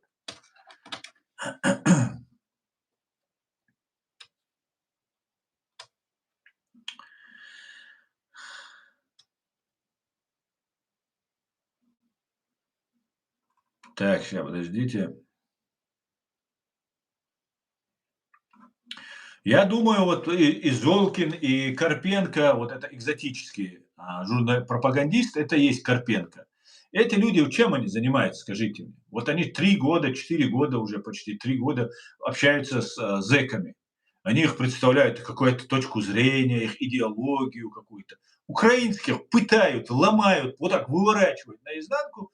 Они показывают, что какие вот они хорошие, там, разговаривать им дают там. И для чего? Просто объясните, для чего мне ведется вот эта работа вот этими людьми? Для чего? Какая польза для Украины от этого? Объясните мне, кроме того, что у него миллионы там просмотров, там, они деньги какие-то зарабатывают на этом и так далее. Объясните, какая польза от Золкина и этого Карпенко от того, что они берут вот у этих людей интервью, у этих убийц, которые за деньги пришли их убивать? Да, там одного можно с кем пообщаться, другого можно, но вот подряд вот все это время. Для чего это делается? Вам показывают людоедов с человеческим лицом, я отвечу вам. У людоеда есть своя логика, у него есть своя правда, и вам это показывают.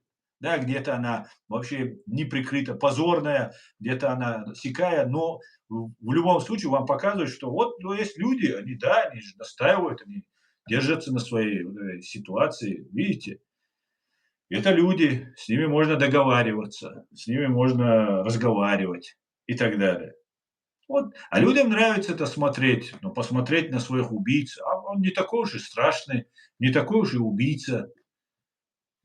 А где нужно, опять же, как тот же Арестович, как тот же Невзоров или Пономарев, можно нужное место, нужный нарратив ставить где-то, что во всем виноваты чечены.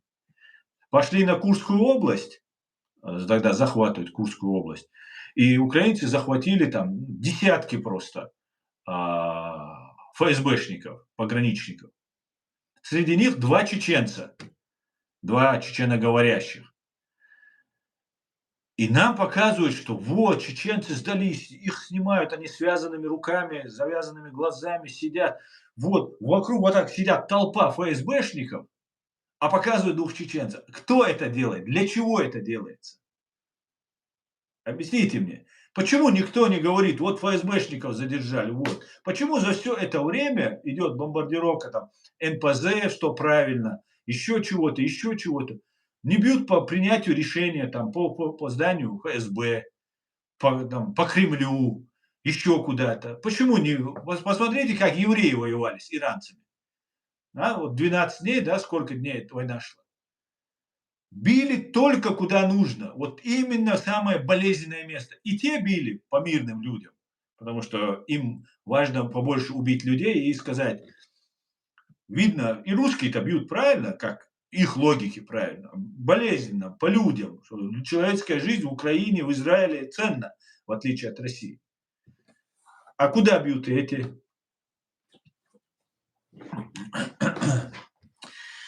Как-то так, как-то так.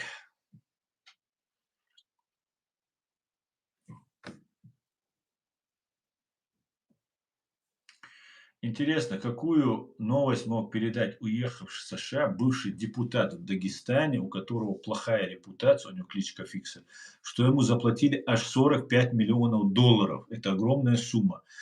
Ну, не знаю, Кавказин. Албания, если ты намекаешь на получил от властей США не меньше за раскрытие сведений закрытого характера. Гаджиев. Это да? Я не смотрел, это очень интересно, я обязательно посмотрю эту информацию. Очень спасибо тебе, это важно. Ты считаешь, что это может быть связано с бостонским терактом, да, то, что в 2013 году произошло? М, Не знаю, там, я думаю, много может быть другой информации.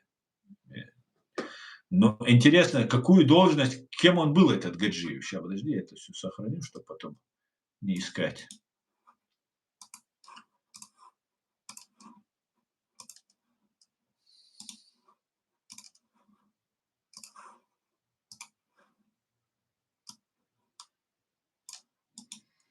Очень интересно. За бостонским терактом я не сомневаюсь нисколечко. Как и за убийством Порубия стоят российские спецслужбы. Слава Ічкері, всіх вітаю, бажаю всім міра. Звісно, якщо ми пам'ятаємо, що мір це не відсутність війни, але відсутність Москви. Вітаю, Олександр, вітаю. Дзержинский был поляк. Ну, Дзержинский, может, говорят, поляк был, но говорили, что он еврей был. Феликс был поляк этнический. Ну, все, значит, вот это тоже пропаганда, которую вот я, например, вот так ее услышал. Что вот к нему пришли евреи, к Дзержинскому, и сказали, типа, Реба, ты, короче, всех нас евреев хочешь поставить? Может, это уже анекдот, и вот такая, вброс такой информационный. И он говорит, для вас, как же его фамилия представляется? И он говорит, для вас я товарищ Дзержинский. Да. Так.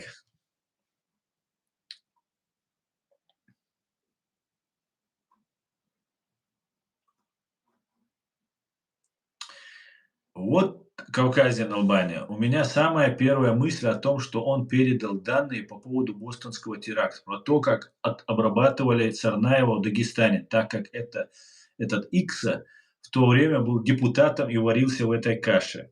Мгм. А ты, как ты знаешь, у нас на Кавказе утаить практически ничего нельзя, как ты понимаешь. Если один кто-то узнал, все, информация ушла. Да, интересно, я это все сейчас, то, что написал, сохраню, изучу вопрос и сделаю по этому поводу выводы. Спасибо большое. Арестович – это агент ФСБ, говорит, висит. Да, я думаю, да.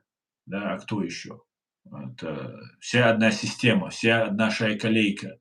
Вся одна шайка-лейка. Это Дугин, Арестович, потом еще один усатый есть там в Украине,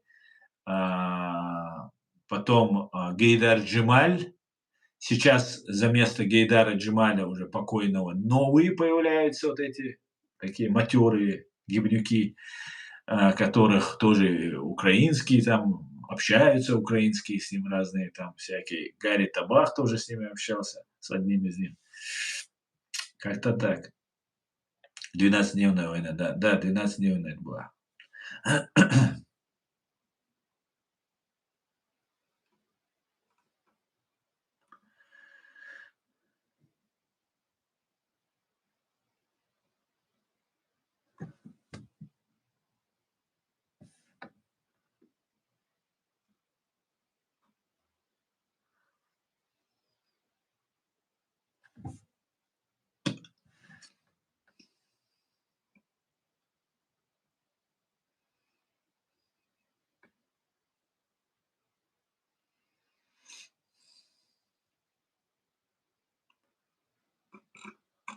Вот такие вот дела, друзья.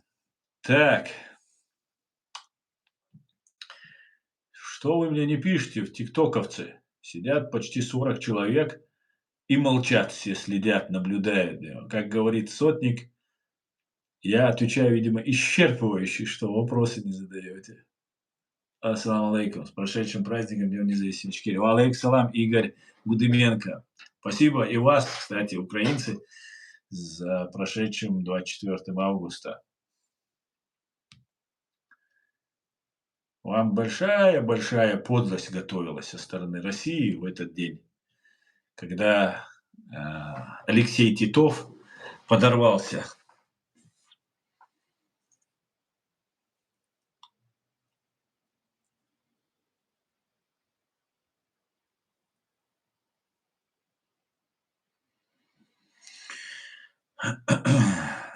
Латынь с Арестовичем спелись, теперь среди неоднозначников сеют имперские нарративы. Да, да.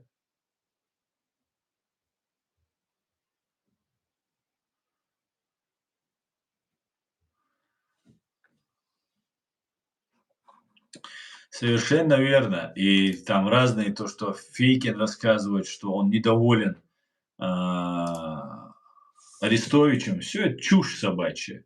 Чушь.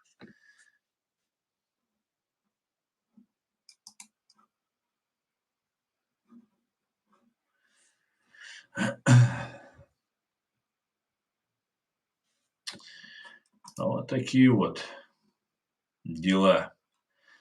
Поэтому я бы хотел бы, чтобы вы, украинцы, избежали повторения наших ошибок и не дали себя обмануть.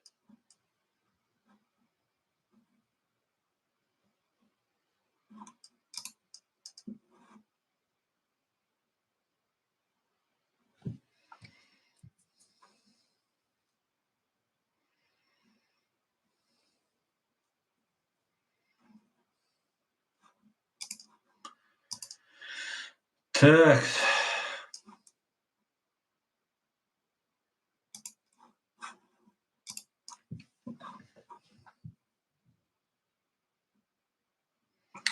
в России растет беспокойство о состоянии экономики, но Путин отрицает реальность и требует того же от технократа, пишет колумнист Deutsche Welle. Владимир Путин дал понять, что если и верит в начавшуюся рецессию, то публично о ней говорить запрещает, считает политолог, делая вывод из спора президента РФ с главой Сбербанка Германом Грефом и министром экономразвития Максимом Решетниковым.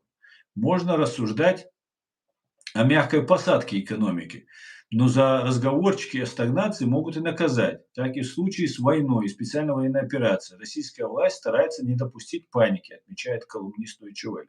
Между тем, эксперты считают, что трудности российской экономики объективны. Она может и не проваливаться в тартарары, точнее, имеет шансы оправиться от рецессии, но вот военная модель роста точно себя исчерпала. ВПК больше не в состоянии тянуть остальную экономику за собой. Ну а кредиты, выданные ВПК, давят на банковскую систему. Получается, что Путин отрицает сейчас реальность и требует того же от технократов. Вот такая вот ситуация. Почему не додавили быстрее раньше? Все равно придется это делать.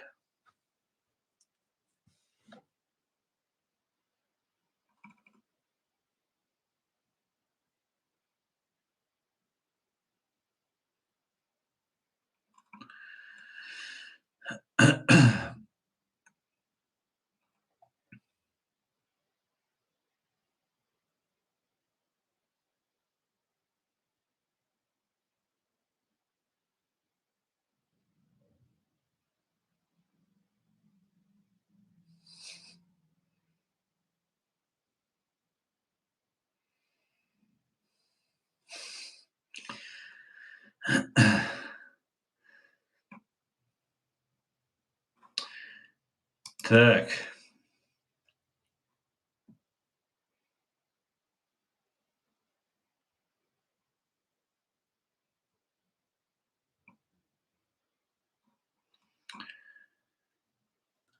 так, и там есть канал по лжи. Ярые семитофобы, последователи Гайдар Джумаль. Да-да, ученики. Я об этом говорю. Это, конечно, это абсолютно стопроцентные просто, ну, на виду просто все это белыми просто нитками шито. А антисемитизм — это обязательное условие. Обязательно. И евреофобия обязательно. Сейчас, правда, они там сионистами называют. Типа, они представляют, что сионизм — это плохо. Значит, ичкеризм или украинизм — это хорошо, а, значит, если израилизм или евреизм — это плохо, значит. А что, евреям тогда землю не иметь, что ли, страну не иметь? Да-да, они сейчас пытаются. Да люди видят все равно, что бы они ни делали, ни говорили. Но опять же, многие молодые не понимают, что происходит. да, видят кадры, где идет война, убивают людей, все там надо, и 50% правды, там 30% правды, 70% лжи, пропаганда. И молодой сидит парень, вот поэтому теракты происходят. Это все звенья одной цепи. Звенья одной цепи.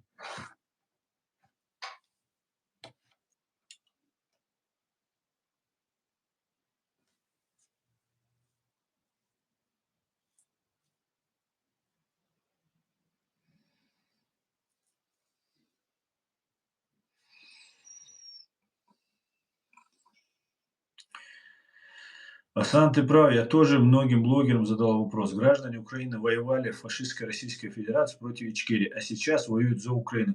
Они кто, преступники или герои? Многие говорят, что сейчас они герои.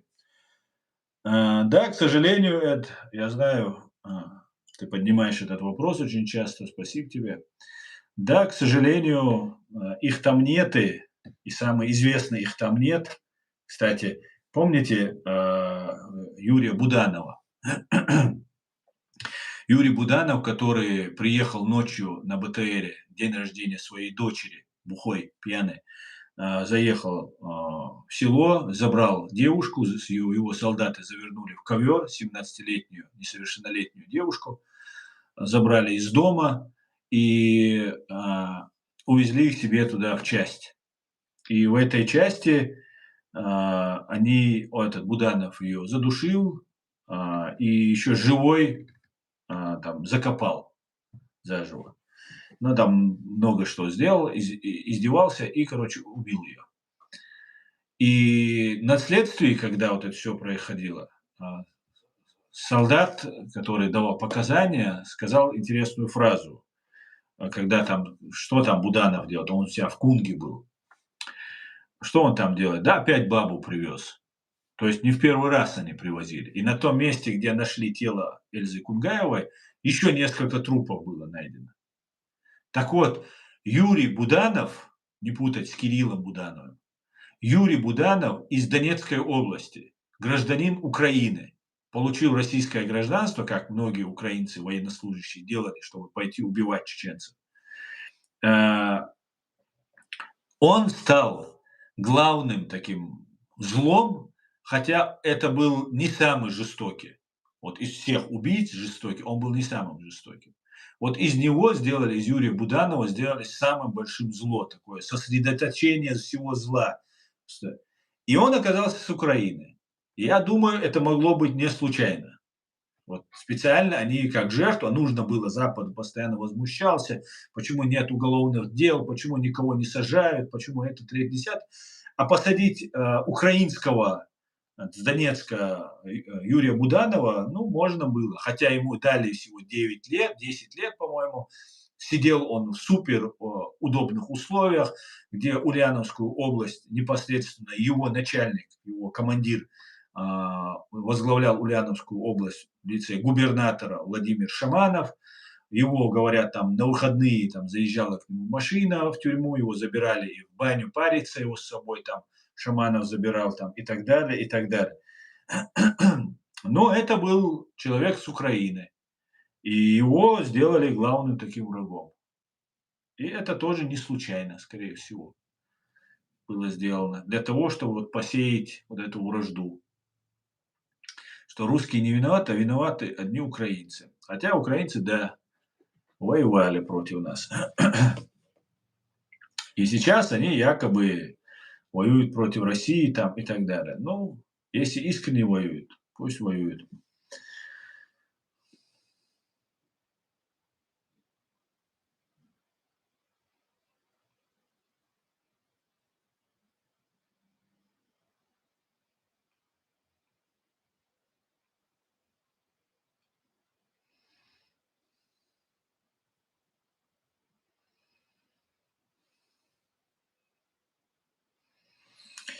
Самое интересное, Астан, согласно АДЛ, индекс антисемитизма РФ выше, чем в Иране на 10 пунктов. В Иране, потому что есть интеллигенция, которая еще помнит времена до 1979 года, их дети.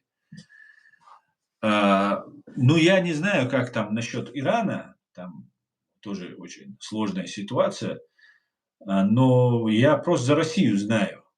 Ну, ты не можешь не быть антисемитом в России. Если ты не антисемит, то ты подозрителен, ты опасен, ты продался Моссад, евреям продался. Да, это так.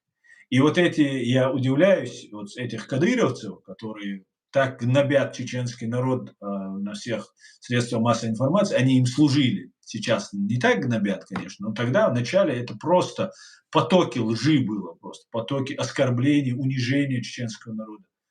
И эти шли туда и служили. Я удивлялся, ну, чуть-чуть человеческое. Если бы я его так оскорблял бы, он бы мне дорогу не дал бы пройти, да, преследовал бы меня. А этот его всю днем и ночью оскорбляет, всю его нацию, его. А он, и также я удивлялся с этих еврейских олигархов, которые там есть. Да, там деньги, конечно, хорошо там и так далее, но все равно они же пахнут, эти деньги. Кто бы как ни говорил, что они не пахнут. Просто гасили, просто. И это какое-то время было скрытным. Скрытным это было. Потому что, ну, ты же общаешься там где-то за столом, на дне рождения, где-то на каком-то празднике там сидишь, и это выскакивает. У всех это выскакивает. И во мне искали сторонника, как чеченца, который тоже плохой, конечно же, абсолютно тоже неприемлем, там все такое, но я же должен быть против евреев. Вот это нас сближает. Вот так мне это преподносилось. Ну, я вначале молодой был, многие не понимал вещи, а потом начал догонять, почему так себя они ведут. И вот дружба, если ты высказываешь антисемитские какие-то вещи, все, значит, ты свой, тебе чуть-чуть можно доверять, короче, и так далее, и так далее. И некоторые так себя вели, некоторые себя так вели. И знаете, очень много роликов распространялось постоянно. Вот шел геноцид чеченского народа, и рассказывался геноцид, якобы совершаемый Израилем против арабов, там, мусульман там, и так далее. Там французы совершают там в Африке против Албании и Алжира, особенно Алжира. И что евреи совершают против вот, сектора Газа там, и так далее. И у меня тогда возникал вопрос: нас сейчас убивают, а нам постоянно какие-то хорошо сделанные ролики, как евреи кого-то убивают, французы кого-то убивают, там, ну, против мусульман в целом, что это идет такая работа, что русские, евреи и французы – это одно целое, которое просто всех мусульман преследует. И я думал, некоторые ролики были там как бы с чеченским акцентом, скажем так, с чеченскими намеками, там такие вещи. А почему они не снимают, если у них такие возможности, они не снимают про то, что сейчас над нами русские делают? И вот у меня тогда начинало возникать вопросы: а как так? Если нас убивают, они переживают за то, что нас убивают, то зачем говорить про арабов там где-то в Палестине, которые сказали, как и евреи, между прочим, что это внутреннее дело, как и американцы, как и немцы, что это внутреннее дело России. И как так получается, что мы говорим арабам, мне жалко всех, и евреев жалко, и арабов жалко, абсолютно, стопроцентно. Но вот меня сейчас убивают, и может там фейк, может не фейк. И потом я начал задавать своим знакомым евреям вопросы. Я говорю: почему вы ничего не делаете? Вот эта пропаганда идет. Почему это вас устраивает? Все говорят, что вы всесильные, вы всеми телевидениями, всем здесь в России владеете. Почему вы ничего не делаете против этой пропаганды? У нас нет возможности, у вас-то она есть. И мне говорили, что да, Аслан, это ты с этим не справишься, типа того, типа не лезь, неважно, короче, забудь. Ну, прости, если интересовались, покажи мне вот эти ролики, какие у тебя там раскидываются. Я показывал им, показывал, специально показывал, чтобы они знали, какая ведется работа. Поэтому я знаю, что антисемитизм – это одна из скреп, как и чеченофобия, и американофобия – это одна из важнейших скреп русской империи, русского вот этого гибни этой. Это, я в этом убежден.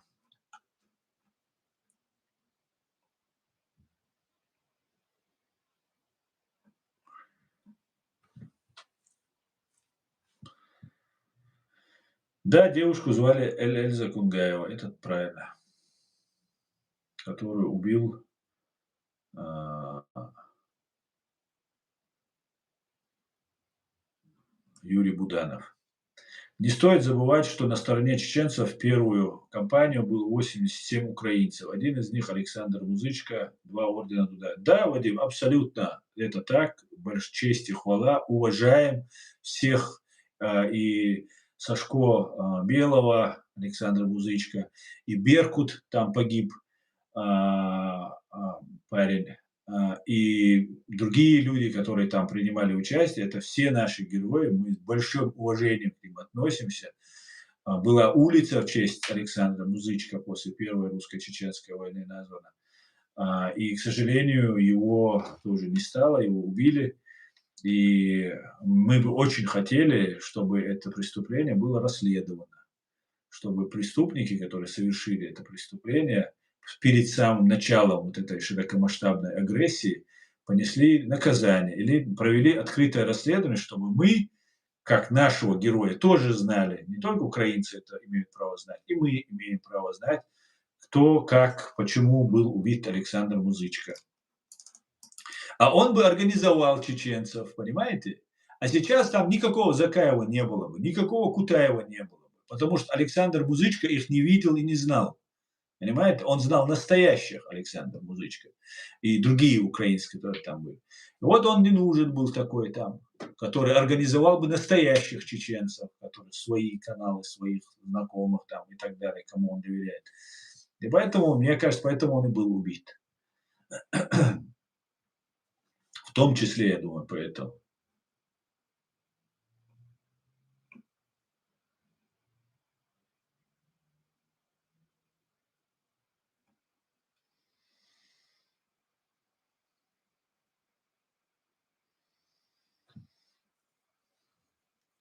Ага, первый геноцид в истории с приростом населения согласно даже антисемитскому ООН. Да, совершенно верно. Но важно ведь не то, что есть реально, важно, как это преподнесут. Вот в чем вопрос. Спасибо, Иван. Иванна, спасибо. Гарна стримуя пришла. Да, мы уже давно обсуждаем. Очень много интересного. Кстати говоря, всем, кто не увидел в начале, переходите на мой канал YouTube. Реалити называется. Аслан Арцуев.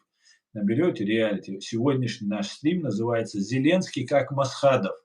Свой в кавычках среди чужих, чужой среди своих». Я провожу параллели, как разделяли нас, чеченцев, и внутри нашего общества по религиозному признаку. Ну, как бы по религиозному. Мы все оставались тем, кем мы были, просто нас так противопоставили друг другу. И сейчас то же самое происходит с убийством детей в Америке, попытка подрыва центрального детского магазина на Лубянке в Москве, обвинить в этом украинцев, украинских патриотов, украинских националистов, и потом убить Андрея Порубия.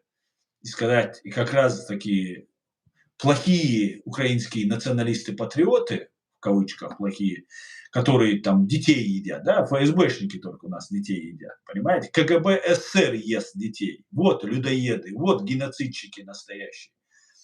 Но украинцев представляют так, и они потом пойдут на Зеленского за Порубия.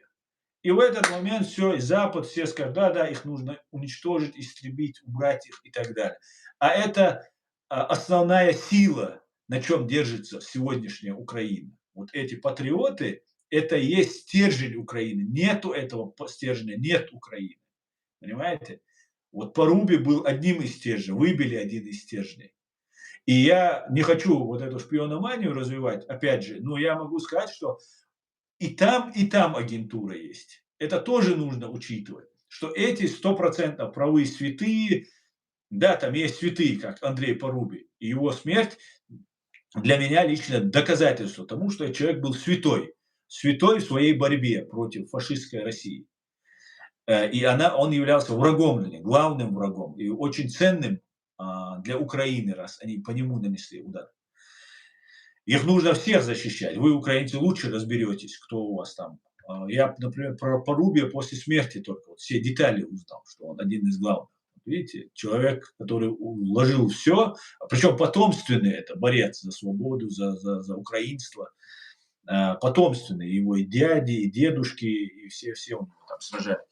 И вот этот человек стал главным врагом России. И нужно вот этих людей беречь, обязательно беречь. И нужно понимать, что и среди националистов, и среди вот действующей власти, там везде есть агентура. Но она ничего не может на сегодняшний день. Вот она может вот так ну, долго играющие вот эти партии разыгрывать и подкладывать потихонечку мины такие, лепестки. Знаете, да, украинцы, что такое лепестки? Там, и где-то кто-то обязательно наступит. Не смертельно, но ранение такое болезненное. Все, инвалид. Там.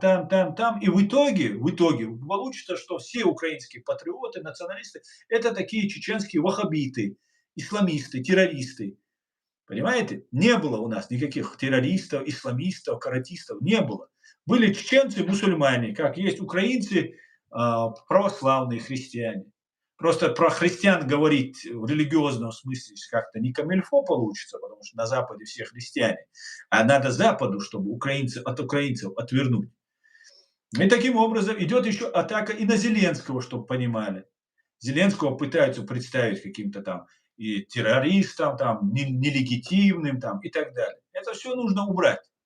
Нужно провести в первую очередь независимое, абсолютно, даже с привлечением иностранцев, иностранные, из Интерпола кого-нибудь, из союзников кого-нибудь пригласить, чтобы украинское общество понимало, что это честно проведенное расследование.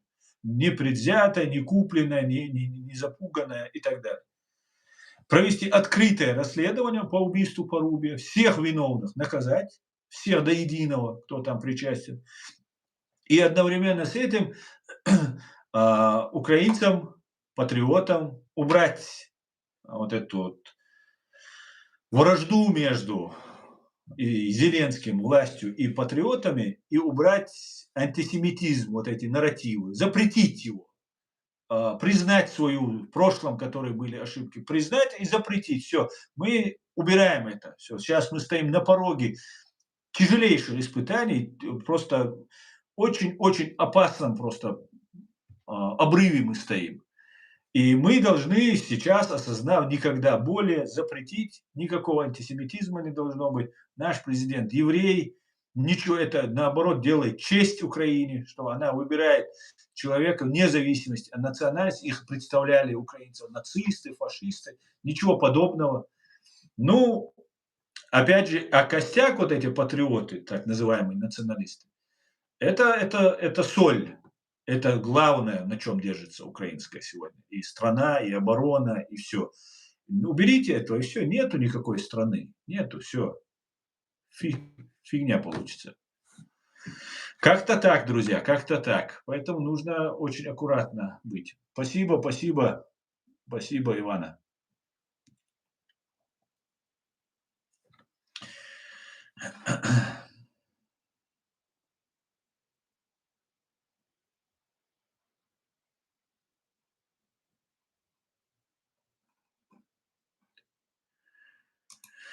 Я однажды увидел ролик, не знаю, какой шизофреник его снял, но там говорилось: славяне, прекратите убивать друг друга. Неужели вы не видите, что вас стравили евреи? Это какая-то особая форма шизы. А именно об этом, смотрите, это очень важный момент. На России есть те же вот эти националисты, которые говорят, что виноваты евреи. Украинцам вдалбливают: смотрите, если бы не эти евреи, которые нас стравили, мы бы были бы с вами в братской дружбе. И крайне сделают евреев через Зеленского того же самого. Понимаете? И это очень-очень опасно. Ни в коем случае никакие славянства, вот этот Дугины, Арестовичи, там вот этот усатый, там вот этот в Украине, который, это все вот они с ними в тесные, они очень большие братья, славяне, православные, все такое. Это все чушь собачья, чушь самая настоящая. И будут говорить, что не ФСБ и ФСБ и СБУ, скажем так, КГБ УССР и КГБ РСФСР, КГБ СССР в целом, хотели сделать новую империю со столицей и древней столицей, столица Москва, с древней столицей, там, исторической столицей Киеве. Без Киевской Руси у них не получается ничего. И им нужно было сделать неодворянство. Они уже все себе грамоты там, себе эти погоны себе пришили, там все, они уже дворяне. Они. Потому что миллиарды нахапали, им это все между собой нужно поделить. И все это не пошло. Конечно, теперь виноваты евреи, конечно, виноваты американцы. Все виноваты. Ну, не ФСБ же виноваты, правильно? Они же не могут быть виноватыми. Вот как выходит. И это дальше будет развиваться. Будет украинским патриотам вот эту еврейскую тему, именно поэтому ее и нужно убрать. Даже если у кого-то есть претензии к евреям, уберите их. Нельзя этого делать. Это катастрофа. Понимаете? У евреев вам могут быть претензии. Тоже может быть обоснованные, может нет. Но это нужно убрать. То же самое я чеченцам говорю. Всегда об этом говорю. Пожалуйста, не садитесь в один окоп с русскими. Если вы чем-то недовольны, конкретно с чем-то там, где-то там, говорите конкретно за это. Ну зачем вы вместе с русскими начинаете поддерживать вот эту всю антисемитскую вот эту истерию? Зачем вы это делаете? И многие понимают, многие успокоились, замолчали, пока, хотя видно, что постоянно пропаганда, она все дает свои плоды. В голове возникает какая мысль, хочется высказаться, смотрите, смотрите. Потом, через какое-то время, когда успокоишься, понимаешь, что это не так было. Но вначале это такую вещь придает.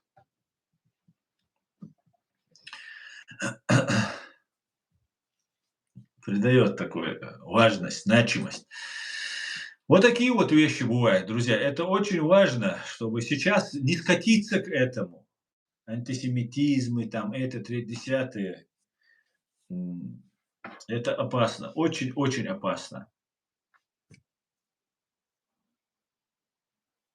Вообще-то сегодня натыкался на нож, что убийца Порубия сотрудничал с русскими еще 2014 года, и он завербован русскими был на убийство Порубия. Но хотелось бы прозрачного, открытого расследования, чтобы никакое СБУ это не прикрывало, ничего вот этого не было, чтобы есть вот преступник, все это нужно сразу и моментально, открыто, честно провести расследование. Пригласить там, не знаю, английских, там, кого можно, другого кого-нибудь, кого хоть захотят, пригласить следователей, Скотланд-Ярд пригласить, и пусть проведут вместе с украинскими следователями, публично, ну, все, что здесь секретного может быть? Есть государственный деятель, есть киллер. Что, какое государственное преступление, ну, какой секрет там может всплыть? Ну, если есть какой-нибудь, замажьте этот секретик, не публикуйте его. Но в целом-то мы должны знать, кто стоял за этим актом государственного терроризма.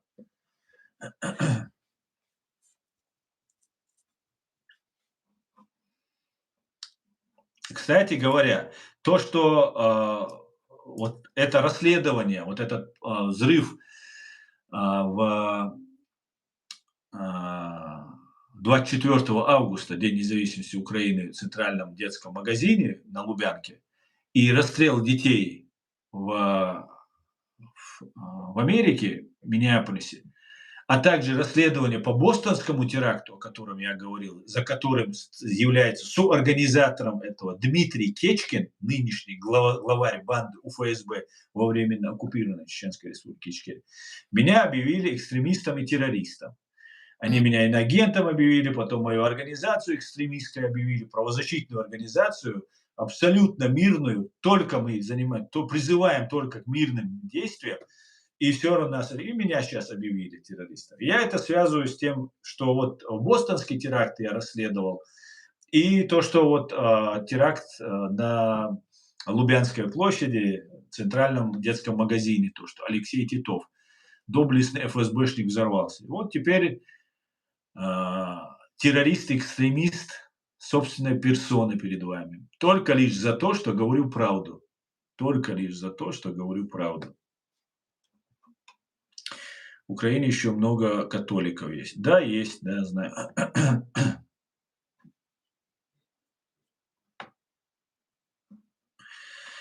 После геноцида 23 февраля 1944 года Россия вообще не имела права посягать на слово чеченского народа, других репрессивных народов. Но Россия в 94 вновь пролила кровь и снова не извинилась. Да, Вадим, абсолютно так. Абсолютно. Да, чеченцы дважды подвергались геноциду, настоящему, а не фейковому. Это если не считать во время империи Кавказской войны. Да, абсолютно так. И сейчас в этой новейшей истории мы пережили геноцид, такой длящийся во времени. И в 1944 году был геноцид, а до этого было еще сколько и депортаций, и геноцидов, и попытки истреблить полностью нашу нацию, наш народ. Да, это правда.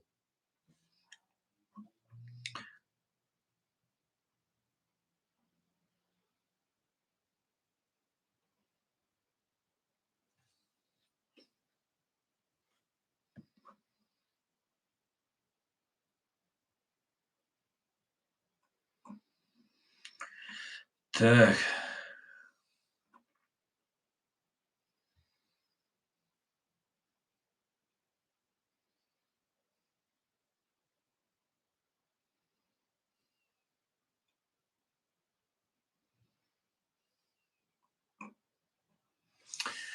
ничего, Ичкерия развиться. Обязательно, Ярослав, спасибо. Обязательно. Обязательно. Мой тато ходил в капелюхе, як вы. Капелюха вы имеете в виду шляпа? Я по-украински не все не понимаю. Дякую, что вы, я чула, дякую за правду. Пожалуйста, правду говорить легко и приятно, и очень-очень интересно, я вам скажу. Но, как говорил один мой знакомый, когда ему нужно было уйти, он говорил: "Сколько бы я с вами ни находился, вы мне никогда не надоедите". Но мне нужно идти. Точно так же, друзья. Я могу вам быть с вами очень долго, но нужно прекращать наш двухчасовой уже стрим. Слава Украине! Ам Израиль Хай! Все будет Ичкерия, ночи, ам дин ду Ичкерия, ам долшту. God bless the United States of America. Всего хорошего, до свидания. Адикюэль Машоль.